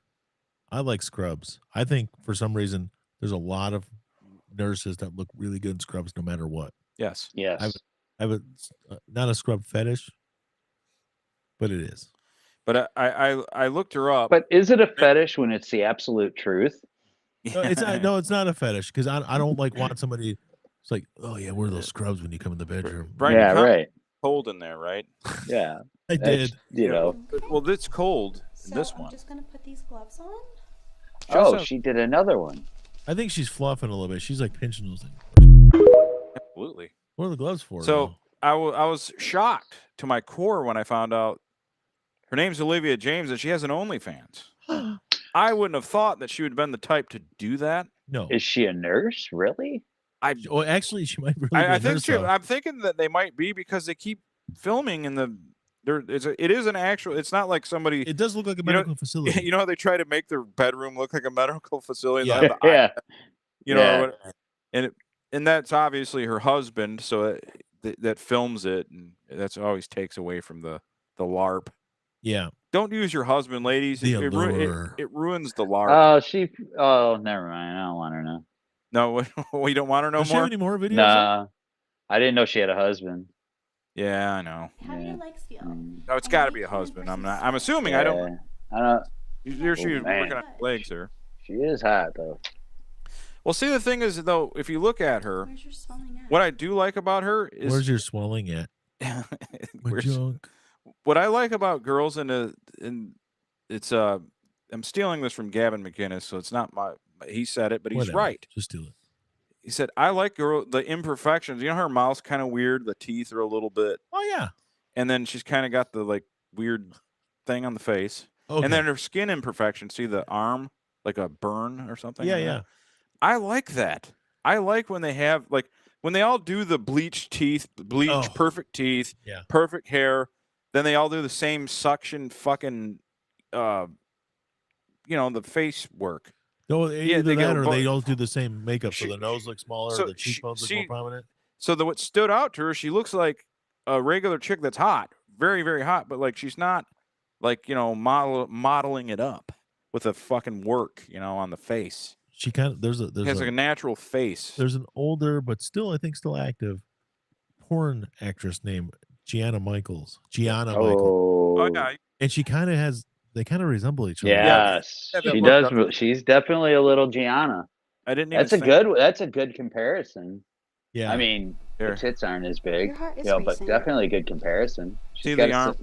Why is your arm there? There's like spilled some bleach on her, and she doesn't look worn out in the face. She's got some wrinkles going on, but she's just probably. She looks her age. Yeah, she looks like an elder. She looks fine. So yeah, her name's. That's a real medical facility. It is clearly. Oh, she's hot. I like her. Yeah. We're gonna check out the facility. Yeah, let's check out this facility. Let's see. There's this. You can see in the background. How do your legs feel? Yep.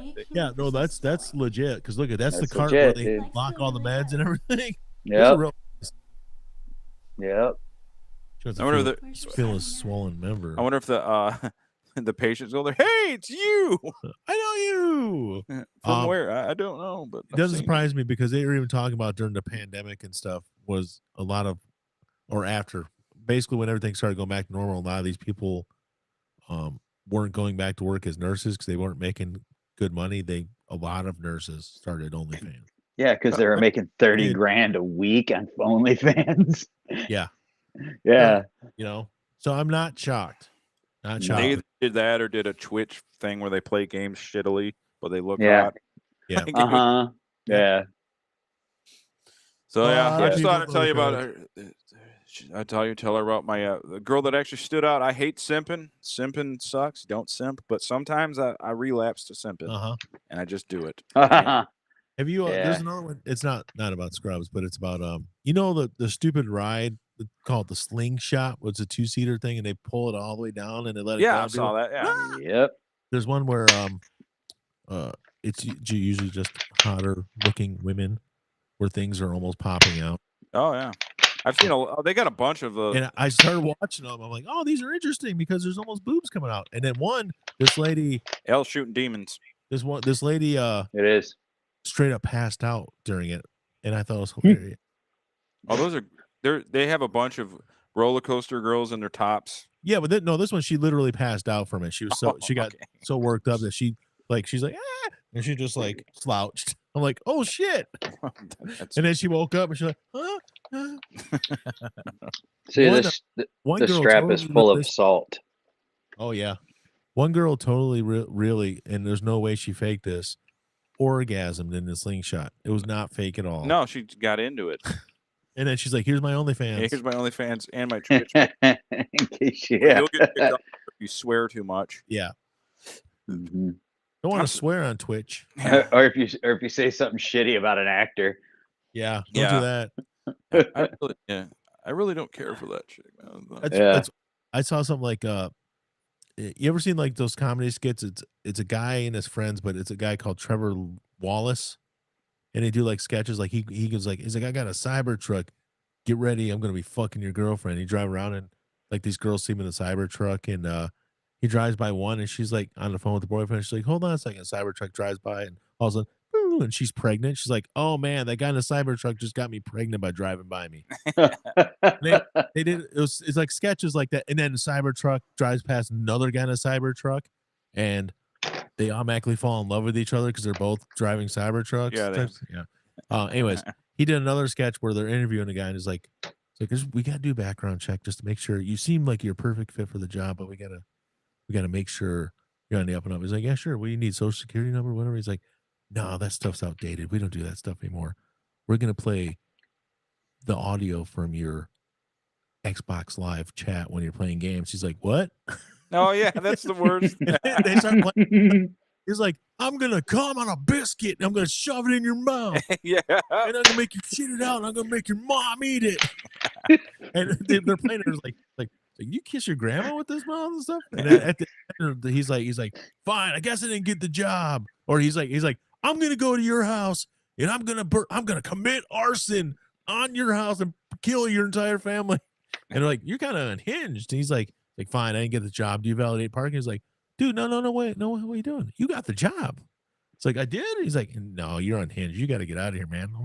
But that's yeah, I don't know why that came up. I just think that's all that. Really, I don't know where that came from. No, that's it. It goes along with nothing we were talking about. Just popped in my head. I'm good. That's fine with me, man. I don't have ADD. Nah, well, our cousin hates when that happens. That's what he said. The premise man said it. Did you get a lot of trick or treaters here? No, well, I don't pass out candy anymore. Yeah, and I told the Nate because I was talking to my neighbors across the street. And like, you're not passing out candy. I'm like, dude, they don't come anymore. They don't come by. There's like, you say, well, we're gonna try. My dad and him said they got about 6 kids. My mom had 3. Yeah, so we had not worth it. We had about 150, which sounds like a lot, but it's not. We usually have way more than that. So, did it rain? Because I know you guys had that crazy, incredibly warm. It was windy as shit. We had like 45, 50 mile per hour gusts during Halloween. It was blowing all over the place. It sprinkled for a few minutes and then that was it. About 7 o'clock maybe. But we don't get the same number we used to do, but we still usually give away almost all of our candy and all the chips. And we still I have a whole box of fucking Better Made chips in my house and a whole bunch of candy still left. So you can send that to 131 East, blah blah blah blah blah. Yeah, I'm gonna eat the Better Made chips, by the way. Oh, never mind then. We had none. Well, yeah, we had none because I live on a fucking mountain. I was gonna say, first of all, you're out in the middle of nowhere, and there's people, but I live on a mountain. Well, they live down in the city, down in the valley below. And here's what I was going to say about the trick or treating. Your area would be perfect for a trunk or treat because all the kids can go to one spot and do it all at one spot. Yeah, because you can't walk up a mountain. Yeah. Now here, we're in a city with neighborhoods. Trunk or treats, if they're doing it for a charity thing, which we were part of those. We used to do it where the church and the school would do it together for a charity thing, and it'd raise money for the PTO or whatever, the school or something at the church, but it was a combo thing. And they do it one of the nights, usually a Friday before Halloween or 2 weeks before Halloween, just to help with like a charity thing. They get money. Now, everybody does a fucking trunk or treat. Everybody. The church at the end of my street, 1 block over on the main road as you're going towards the high school. Yep. They had a trunk or treat on a Saturday at 11 a.m. It's daylight. It's daylight and it's a Sunday. They had 8 cars in the parking lot passing out candy. They had another trunk or treat down the street the day before. The trunk or treats are killing regular trick or treating. They are killing. It's kind of like how Amazon's killing the brick and mortar. The trunk or treat is killing this traditional. I don't mind that because I don't want to go anywhere. Well, yeah, I mean, either. Me either. That's why I like trick or treating because guess what? I don't have to go anywhere. But there's some 8-year-old kids with the podcast. Yeah, but the trunk or treats like Amazon, it's easier. That's true though. And they're breaking it down. This is why you do it. And here's that's the reason I don't understand all the trunk or treats being popular is because you gotta pay to trick or treat there. That's part of the charity thing. No, you get wristbands. You pay $2 for your kid to basically walk around. Like getting anything to get money out of Americans. Yeah, and if you're doing it for a good cause fine. But it's everybody has one now. This church, this organization, this school, this other church. Just around here, I will bet you in the 2 weeks. They're candied out by the time Halloween comes. But in the 2 weeks leading up to Halloween, I will bet you there was 40 different trunk or treats in this immediate area. And I don't think that's an exaggeration. I think it's time for us to do an old-fashioned ban of those trunk or treating. Well, I've been trying to ban fun for a long time. Yeah. Well, it's unfortunately, I think it's you got a lot of people like Mike here who just gave up on passing out candy because the kids aren't coming around anymore. Yeah. My neighborhood, I can see it. The right. Well, I was federally mandated to not be anywhere down. There's offender registries. I can assure you, it's not as bad as it looks. Yeah. No, it wasn't as bad as it looked. She said she was 18. No. The prisoners always kill you when they're trying to explain it. Look at So I can see it though. It's going to happen on my street. We the first 2-3 years we were on our street, it was super popular. The next couple of years, it was still really popular. It wasn't as much, but it just seemed like if you graph it, you see, it's going down, and it's going to keep happening because people don't want to pass out candy because the trunk or treats are stopping people from coming through, and even when the people come through, it's not the same amount. So people are going to stop passing out candy, and that's going to make more people not come through because they know the people aren't passing out the candy, and it's like, I think it's over with.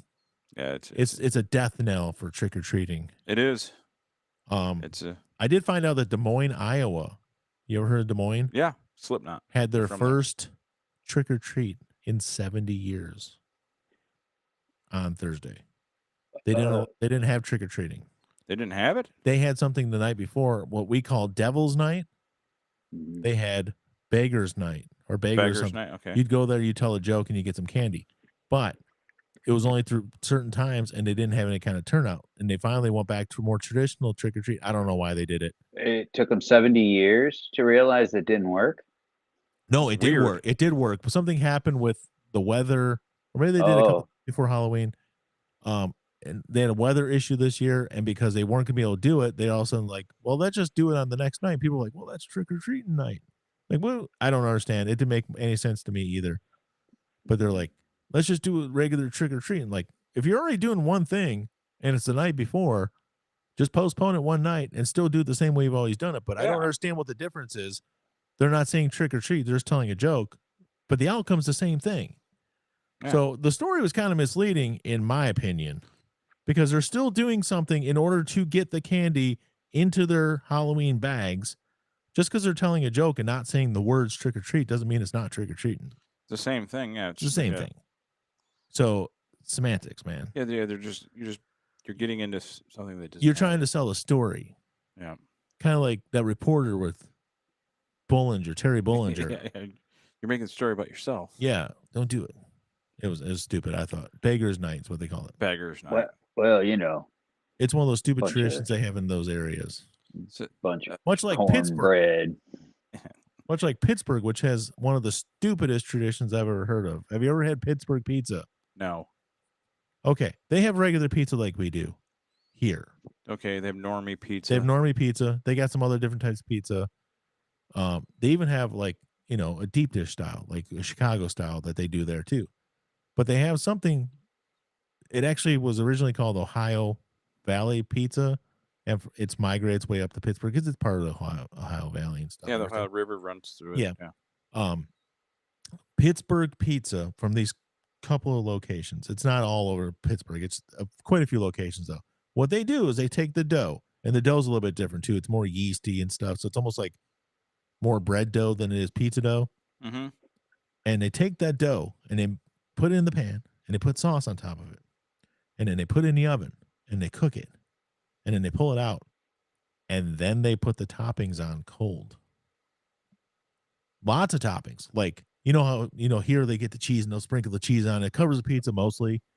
They pile the fucking shit on cold, and then hot dough and sauce, and they take cold toppings and put it on top of the pizza. They make it like a taco almost, and then you eat it. And they're like, well, a lot of it melts though. It's like, yeah, but it's cold. You gotta melt it together. It's supposed to be cooked and baked together. You want a little bit of the crispness and the grease to come out. Yeah. Like, I mean, don't get me wrong, slob, I'd eat it, but I don't think I certainly wouldn't prefer it. It looks. Yeah, I would try it, but I don't. It does not sound like. It doesn't sound right. If you went, you know how you would go to like high school. You went to high school with me.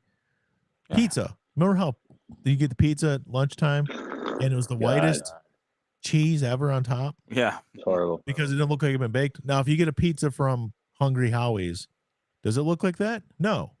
Looks like it's baked. They just added some cheese on top, and it's sort of melted, but there's no bake, no char to it. I don't understand it. They're like, it's really popular. It makes no sense. Sounds pretty. It makes no sense. I thought somebody was joking with me. People are pretty backwards to do. Now, I know that the secret is damn moral. Here, I think we can all come to the same conclusion why this sucks so bad. Look where it came from originally. Wow. Ohio. Yeah. There's your answer right there. Yeah, I mean, they got that fucking Skyline chili gross shit too, you know. Oh, the fucking Skyline chili is the worst shit ever. I don't get it. Yeah. So I mean, like, this is Ohio. You know, two things that are despicable other than the Buckeyes. Yeah. Wow. Gross. Yeah, like, so I remember at Buscemi's, the original, the way they always did them was they would bake the sauce in, like some of it. They would lightly spread it on, they'd get them all going. And then they would pull them out and then they would top them, but they baked them afterward. Yeah. It just made it more deliciouser. It worked. It worked for them. Yeah. It was, but so they're actually warming up the toppings, whereas this. Oh, yeah, they put it right back in. So that, but like, you know, so the first concept of this pizza in Pittsburgh is okay. But it's why would you leave all the toppings cold? There's no finish. You should see how much cheese they put on top of this shit too. I mean, it's insane. So weird, man. They're just they're literally taking handfuls of cheese and just throwing on top of this. It's so weird. What doesn't matter to these people? I don't mind extra toppings. Don't get me wrong. Yeah, but I mean, I also have an announcement. Next week we will not be doing a show because my work. I have to work. We're doing company-wide inventory. And it's mandatory. I can't get out of it like I used to in the past. When I was a driver, I just said no, but I don't drive anymore. So, it'll be Friday night and Saturday. Hopefully, we'll be done with it Saturday. But I probably just won't feel like doing nothing. Yeah.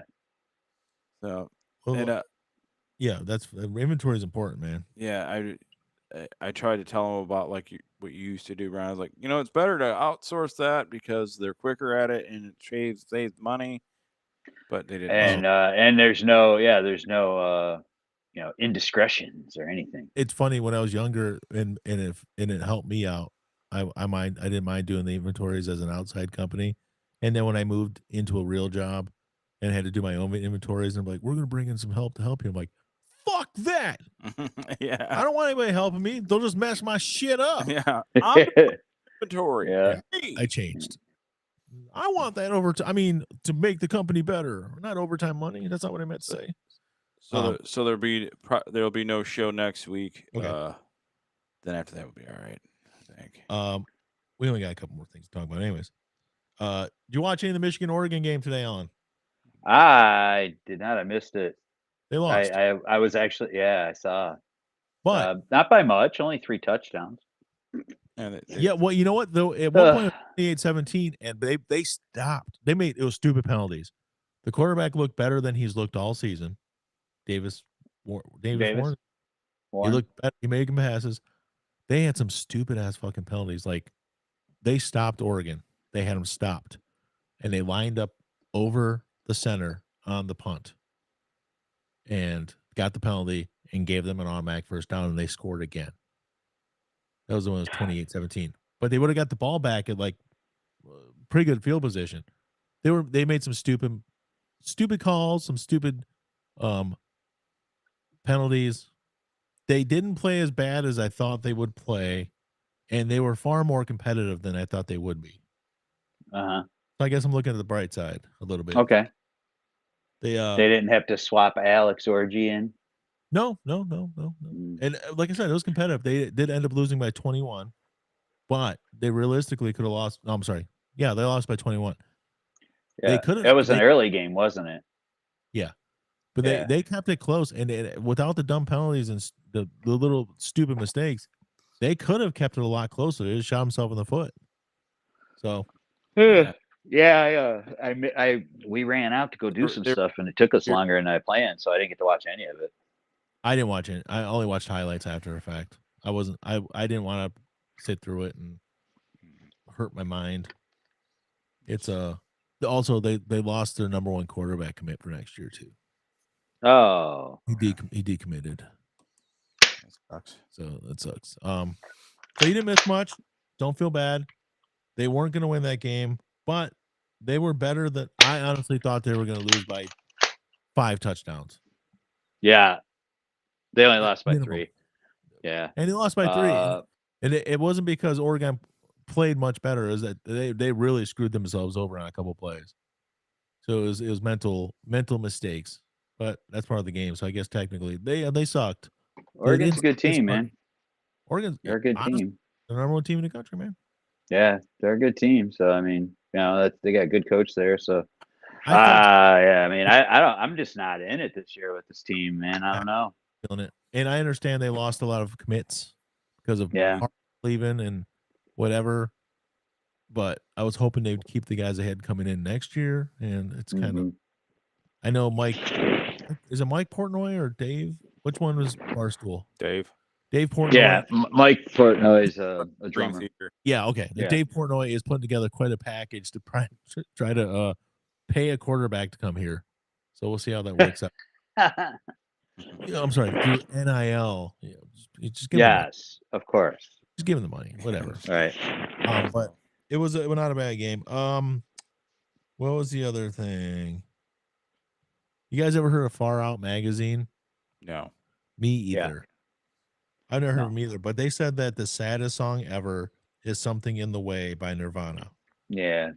I mean, okay. Is it the saddest song ever? It's sad. I mean, I had the whole list here, and what I did was I didn't save it. What? The list of sad songs? Well, we already did a list. I know, but I just wanted to ask you guys what you thought of a couple of the picks. Something in the Way is number 1. I'm like, all right, whatever. Some of the other, how about the top 5 real quick? They just said other songs that made the list were Pearl Jam's Black, Alice in Chains' Nutshell, Eric Clapton's Tears in Heaven, and REM's Everybody Hurts. I don't think of Everybody Hurts as it is a sad sounding song, but I don't know if it's a sad song.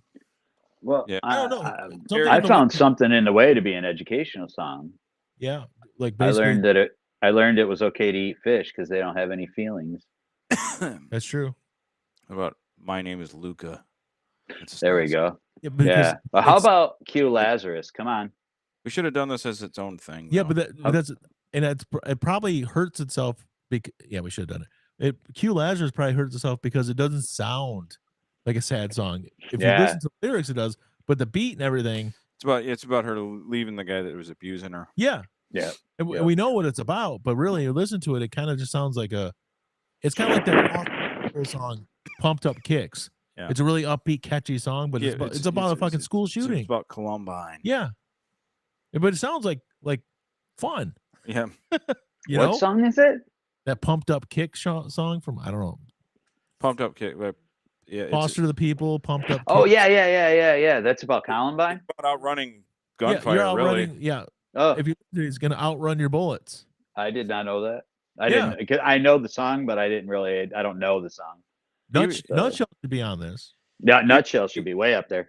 Even the Columbine song's kind of upbeat, like yeah. When Lane sings that in Unplugged, that sends chills down me every time. I think Something in the Way just sounds because he sounds kind of like bummed out and like I don't get it. It doesn't seem like I don't know. Polly seems like more of a sad song. Well, if you listen to the lyrics, I think that's the thing. I don't know if they're listening to just lyrics or the tone of the song. I don't know. But Tears in Heaven, because you know the backstory, but it's a cheesy song. Dude, I fucking hate that song. Fuck Eric Clapton's kid. Asshole. Why the kid to have to die so we have to have that crappy fucking song? Yeah. And even everybody heard. Sorry. Everybody That's so mean. It's kind of a sad song, but it's more like yeah, we all kind of feel bummed out sometimes. Yeah. And that's it. It's not really doesn't go any further than that. Mm-hmm. Yeah, everybody heard. Yeah. I don't know. To me, that's like that's I don't know. Sad songs, huh? Q Lazarus. That's a sad song. The Q Lazarus one, it does, but it does itself a disservice because it's so catchy. Yeah. And the synth and all the other stuff. I'm trying to think like what a really sad song. Trans rights. I mean, there'll be sad songs that make you cry. Love songs often do. Yeah. Billy Ocean, man. Oh, Billy Ocean. Billy Ocean, just hearing his voice makes me cry. It's so great. Yeah. What was the last thing? Lions and Packers is tomorrow. Yes. Packers. Well, you want to? Anybody want to make a prediction? I say that the Green Bay Packers will not win. Yeah. It's in Green Bay, right? In Green Bay. Jordan Love is questionable, which means Jordan Love's playing tomorrow. Yeah. But Josh Jacobs was a little banged up last week. 31-27 Lions. Okay. Their number one cornerback, Jair Alexander, was banged up a little bit last week. Yeah. We do have a couple injuries and stuff, to look at, but looks like Broderick Martin might play. That's good. Maybe that helps out. I like what they're doing with rotating some of these other guys in with Nowaski and Mohammed, I think the guy's name was, the other guy. Yeah, Mohammed, Rodrigo probably isn't playing, and he's actually played okay since he's been in. But I don't know. I think we win. I think we go in there and we win. It's supposed to rain there. Oh, it's supposed to rain? Yeah. I don't think it really. It's still warmish, so it's not like it's cold and rainy. Yeah, I'll stick with what I said. 31-17 or 31-27. I think they win. We'll see what happens, but I'm not too worried about it. It'll be a close game. Green Bay's good, but they'll win. The only reason is because it's divisional. It's in Green Bay. I just know how. I mean, the Vikings are a pretty good team too, but I've seen how both these teams played, and I just don't think that we're in. I don't think we're in the position to lose at this point. I think we're just too focused. It's not going to happen. Yeah, I firmly, when I said that before the season, when I said I think we're going to be 15-2, I really believe that. Yeah, I mean, yeah. One of the teams I thought we'd lose to would be Minnesota. The first game? No, I thought we would lose against them once. That's what I thought. I didn't think we'd lose against the other two at all. No. And Chicago doesn't look great, but you're right. Chicago's weird, man, because they've got stuff to. They're holding teams. But I mean, like they should have won that game the other day. With I know that Hail Mary is still one of the best things I've ever seen. Love it. Oh my God, dude! I was watching it. I'm like, Jesus. Oh, I know. With the Lions, though, it's they've made every move they've made in game, before game, getting ready for the game. They've game planned so incredibly well for every single situation. I don't see them losing this game. Well, I don't want to sound biased. I mean, obviously I'm a Lions fan, but the facts are, and this is, I don't care what anybody says. This isn't an opinion to me. This team is more focused and driven than any football team I have seen in the last decade. Oh, yeah.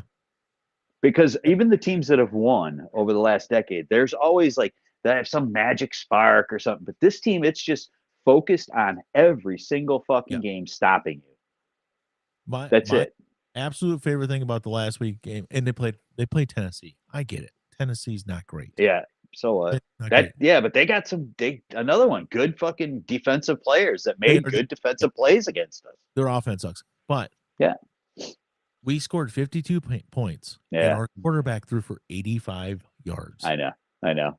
They basically got production from all three facets of the game. Yeah, we got a defensive touchdown. We got a special teams touchdown. You know, I mean, yeah. They're doing everything right now. Yeah. I do think they need to trade for a defensive end. I believe so too. Can they get Max Crosby? Because we need to make sure that we need to make sure that we're like set. Yeah. They're gonna get. I also have they said that Hutchins is done, like cannot play for playoffs or anything? They said the earliest to be back is a Super Bowl. So, okay, so they didn't put him like out for the season, right? Okay. Yeah, we're gonna be getting off soon here. But they're not going to get Myles Garrett. They're not going to get Max Crosby. They could get a Zadarius Smith. They could get an Ogabo from Miami.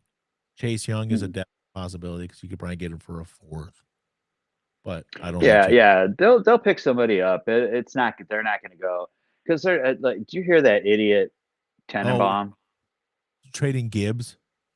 No, he said 3 first rounds, a second round, for 3 first rounds and a second or a third, and Gibbs. Yeah. For Myles Garrett. Yep. Yeah, for one player. Nope. This is why Mike Tenenbaum doesn't fucking general manage a fucking team he's not anymore. an executive anymore. Yeah. Yeah. Because if he was an executive and did that, he'd get fucking fired. Maybe they can. I don't know. Craig at one point was like Hendrickson from Cincinnati. I don't know. If that's potential, but I mean, I just don't. You'd have to go higher than a fourth for that. I think you could get Zadarius Smith for a fifth or sixth because his contract's up. He's older, but they definitely got to get somebody and still rotate those other guys in. But other than that, well, like I don't mind. I don't care if they give up a first round pick. I just don't want them to give up like 2 or 3 for one guy. I mean, look, if it's Max Crosby and it's 2 first round picks, done. If it's Myles Garrett and it's 2 first round picks, done. But when you start throwing 2 and 3, 4 picks and a player who's one of our best, are you fucking nuts? Brad Holmes is not going to give up 2 firsts for anybody. Way. No. Yeah, I mean, he's somebody who works, who fits into their. And there's a lot of people who are like, why did they get Josh Uche? Because Josh Uche doesn't defend against the run. All Josh Uche does is go for the quarterback. He doesn't stop the run in the process. That's the thing. If you watch Aiden Hutchinson versus someone like a Josh Uche, Aiden Hutchinson comes off the snap. He's going towards the quarterback, but if the running back is near him, he's going after him too. He plays against the run, and he's going after the quarterback. Josh Uche, he's a complete player, man. No, so the people are like, we could have got Josh Uche for a 6th or 7th. We don't want him. Yeah. I mean, like, we're not going to go for somebody just because it's a name, you know. But I mean, they do Max Crosby, for instance. If it's like 2 first and we get Max and a third, or Max and something else, or Max and relaxing. Yeah, I mean. Because he's 26 years old. You know, I would if they could get him, I would do it. But I don't see Brad Holmes giving up 2 firsts for anybody. I mean, but you have him for a while. I know. You know, I could see something like that, but he would have to get something other than the one player. That's the only way I see it. You know, Mike, what's the score of the game going to be? I don't know. Just score. 17-10. 17-10. 17-10 Lions. I'm gonna say something realistic. 48-9 Lions. That's a non what do you call it? Non-biased pick. Yeah. That's non-biased. That could easily happen. Yeah. Lions running backs are going to combine for 300 rushing yards each. Not just one guy. Yeah, each. No, I think the Lions win, but I think it will be a close game. Jared's going to throw for 56 yards, 56. but it'll be 3 touchdowns, 85 yards. But he won't throw it down the field at all. It'll all be fucking red zone fucking touchdowns. He was 12 for 15 for 85 yards, but his passer rating was a 129. Yeah, because the yardage don't matter. Completions matter. He threw a touchdown, didn't he? He threw 2, did he? I thought he threw. Yeah, he threw 2, right? One to Amon Ra. One to and one to Khalif. He threw 3. Did he throw 3? Amon, Khalif, Didn't he throw, or was that a run? What? The Gibbs one. The 76-yard. I think that was a run. Okay. I Pretty swear. sure. I know he had at least two TD passes, but I thought maybe it was. Oh wait, who no, I think you're right. I think he did. Doesn't matter. I think he did throw.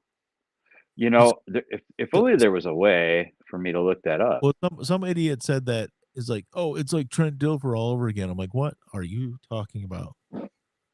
How is he anything like Trent Dilfer? Talking about that game, or well, no, like that he's been efficient and serviceable this year. Bullshit, dude. Even Stephen A. Smith said that he's the best quarterback in the fucking league right now. Yep. And that guy says gospel. I've always respected everything that guy said. No, but for him, like, he don't do that with. He don't like the Lions. No, we're not a New York team. He doesn't like us. No. Yeah. Yeah. I don't. I was just looking up the stats. It doesn't matter either way. It was super efficient. Oh yeah, it was 12 of 15, 85 yards, 3 touchdowns. It was 3. Okay. Yep. So what he threw to? Laporta. Laporta was the third. Remember, it was tight end day. Yards 30. Oh, it was Laporta. For some reason, I thought Montgomery threw it to Laporta. Oh wait, that's the one that Brock Wright. He threw it to Brock Wright. That's right. That's because right. there's Brock Wright. That was it. That's right.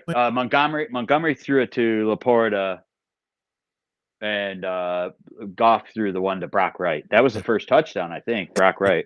Yep. My favorite part is how they let Tennessee think they're in the game for the first few minutes. Like, oh, you guys are totally gonna hang with us for a few minutes. Oh yeah, dude. Like Nothing. I know that would a normal Lions fan before like last year mid-season would have been freaking out by that. Some of them were. I'm in 2 different Lions groups on Facebook, and they're immediately like, it's like, I can't believe they're letting this happen. They need to trade for Arden Key right now in the game. I'm like, what are you? Oh, there's 2 guys on that team I would trade for. Well, no, these people were talking about like in the first quarter, like they need to trade for Arden Key before this game is over.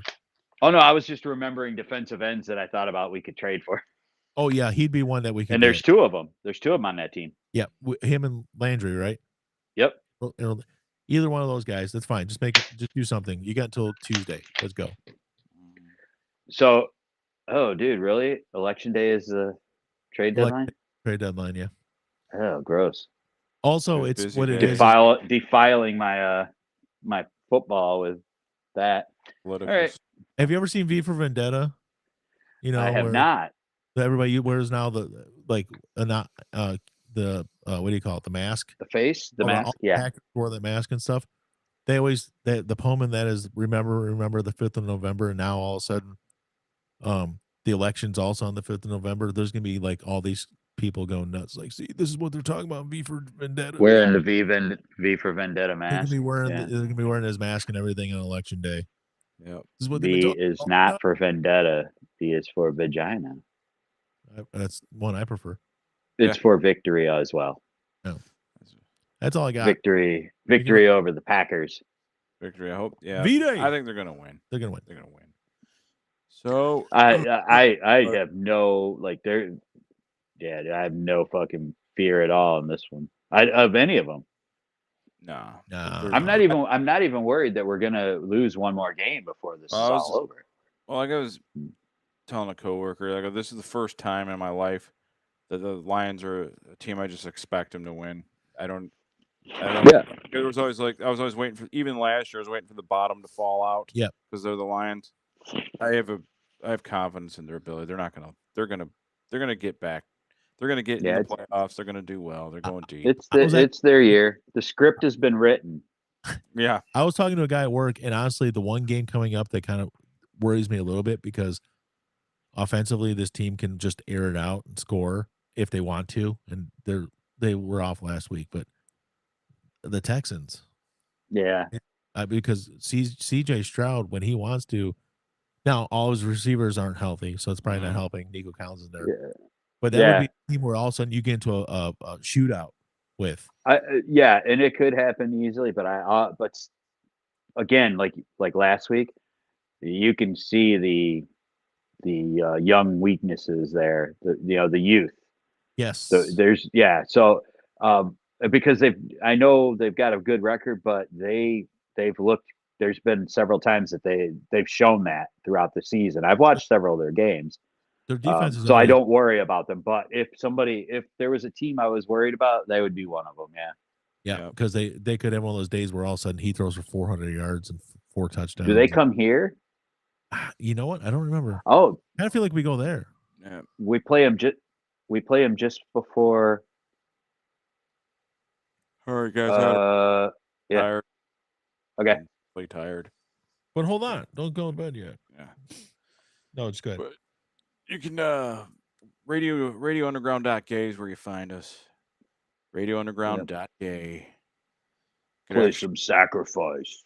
Play some Sacrifice, and that was Eric's. Oh my God, I'm tired. It was Eric's. It's only 9:30. Yeah. Oh, it's real early. Time's the same everywhere. Time is relative. I say that it should be the same everywhere. That way we're all on the same page. Yeah. I get it. Yeah. So this is Turn in Your Grave. And so Terry Bollinger for life. We love him. Love him. This is for Terry, who's Forever Terry in his grave, and we appreciate everybody. Here it is. There you go, Eric. Do I even have it? Is it playing? No. Hold on a second. Mm-hmm. Hold on. All right. Lions, man. Those Lions. I messaged Eric earlier and I said, you should go to Mike's. And he didn't reply. Yeah. Eric, if he's the guy, he'll come here when he's ready. Well, he works a lot of Saturdays too. I know that too. So yeah, every time you do that, I think you're cracking open a can of something else. Yeah. I know what you're doing, but it's my salt gun. There's this fly that won't leave my room, dude. Your assault rifle. Yeah. Assault rifle. Yeah, it's exactly. Dude, there's this fly that will not leave my room, and I don't know why it's here. Okay, I'm gonna try to freeze. I think I'm gonna try to freeze it out. I'm just gonna close off everything and open the window tonight. Here last night it was like 36 degrees here last night. So yeah, I don't know what it's gonna go down to, but it don't drop real low here yet. You got the song queued up, man? Yeah, dude. It's Turn in Your Grave by Sacrifice. We'll see you guys in 2 weeks. Gentlemen, see you in 2 weeks. That we ain't playing. Yeah, it is. Was it playing through the thing? Oh, I heard it. Or am I? I think it's both. Why? No, I'm not hearing it. I'm not hearing Lions. And I can hear it. Tomorrow. Is it an early game tomorrow? No. Oh, is it 4 o'clock or is it nighttime? Yep. I got a better. 4:25. Let's do this. Oh, it's 4:25. Let's do this. Shit. Well, here it's not. Here it's 1:25. Yeah, but you know, let's try this. So shut. At least it's not a primetime game. Okay. Oh, next week's the Texans. Here. Is it? Is it here? It is. Yeah. I think I got it working. Yeah, here we go. All right. All right, guys. Radio Turn Underground. over the grave.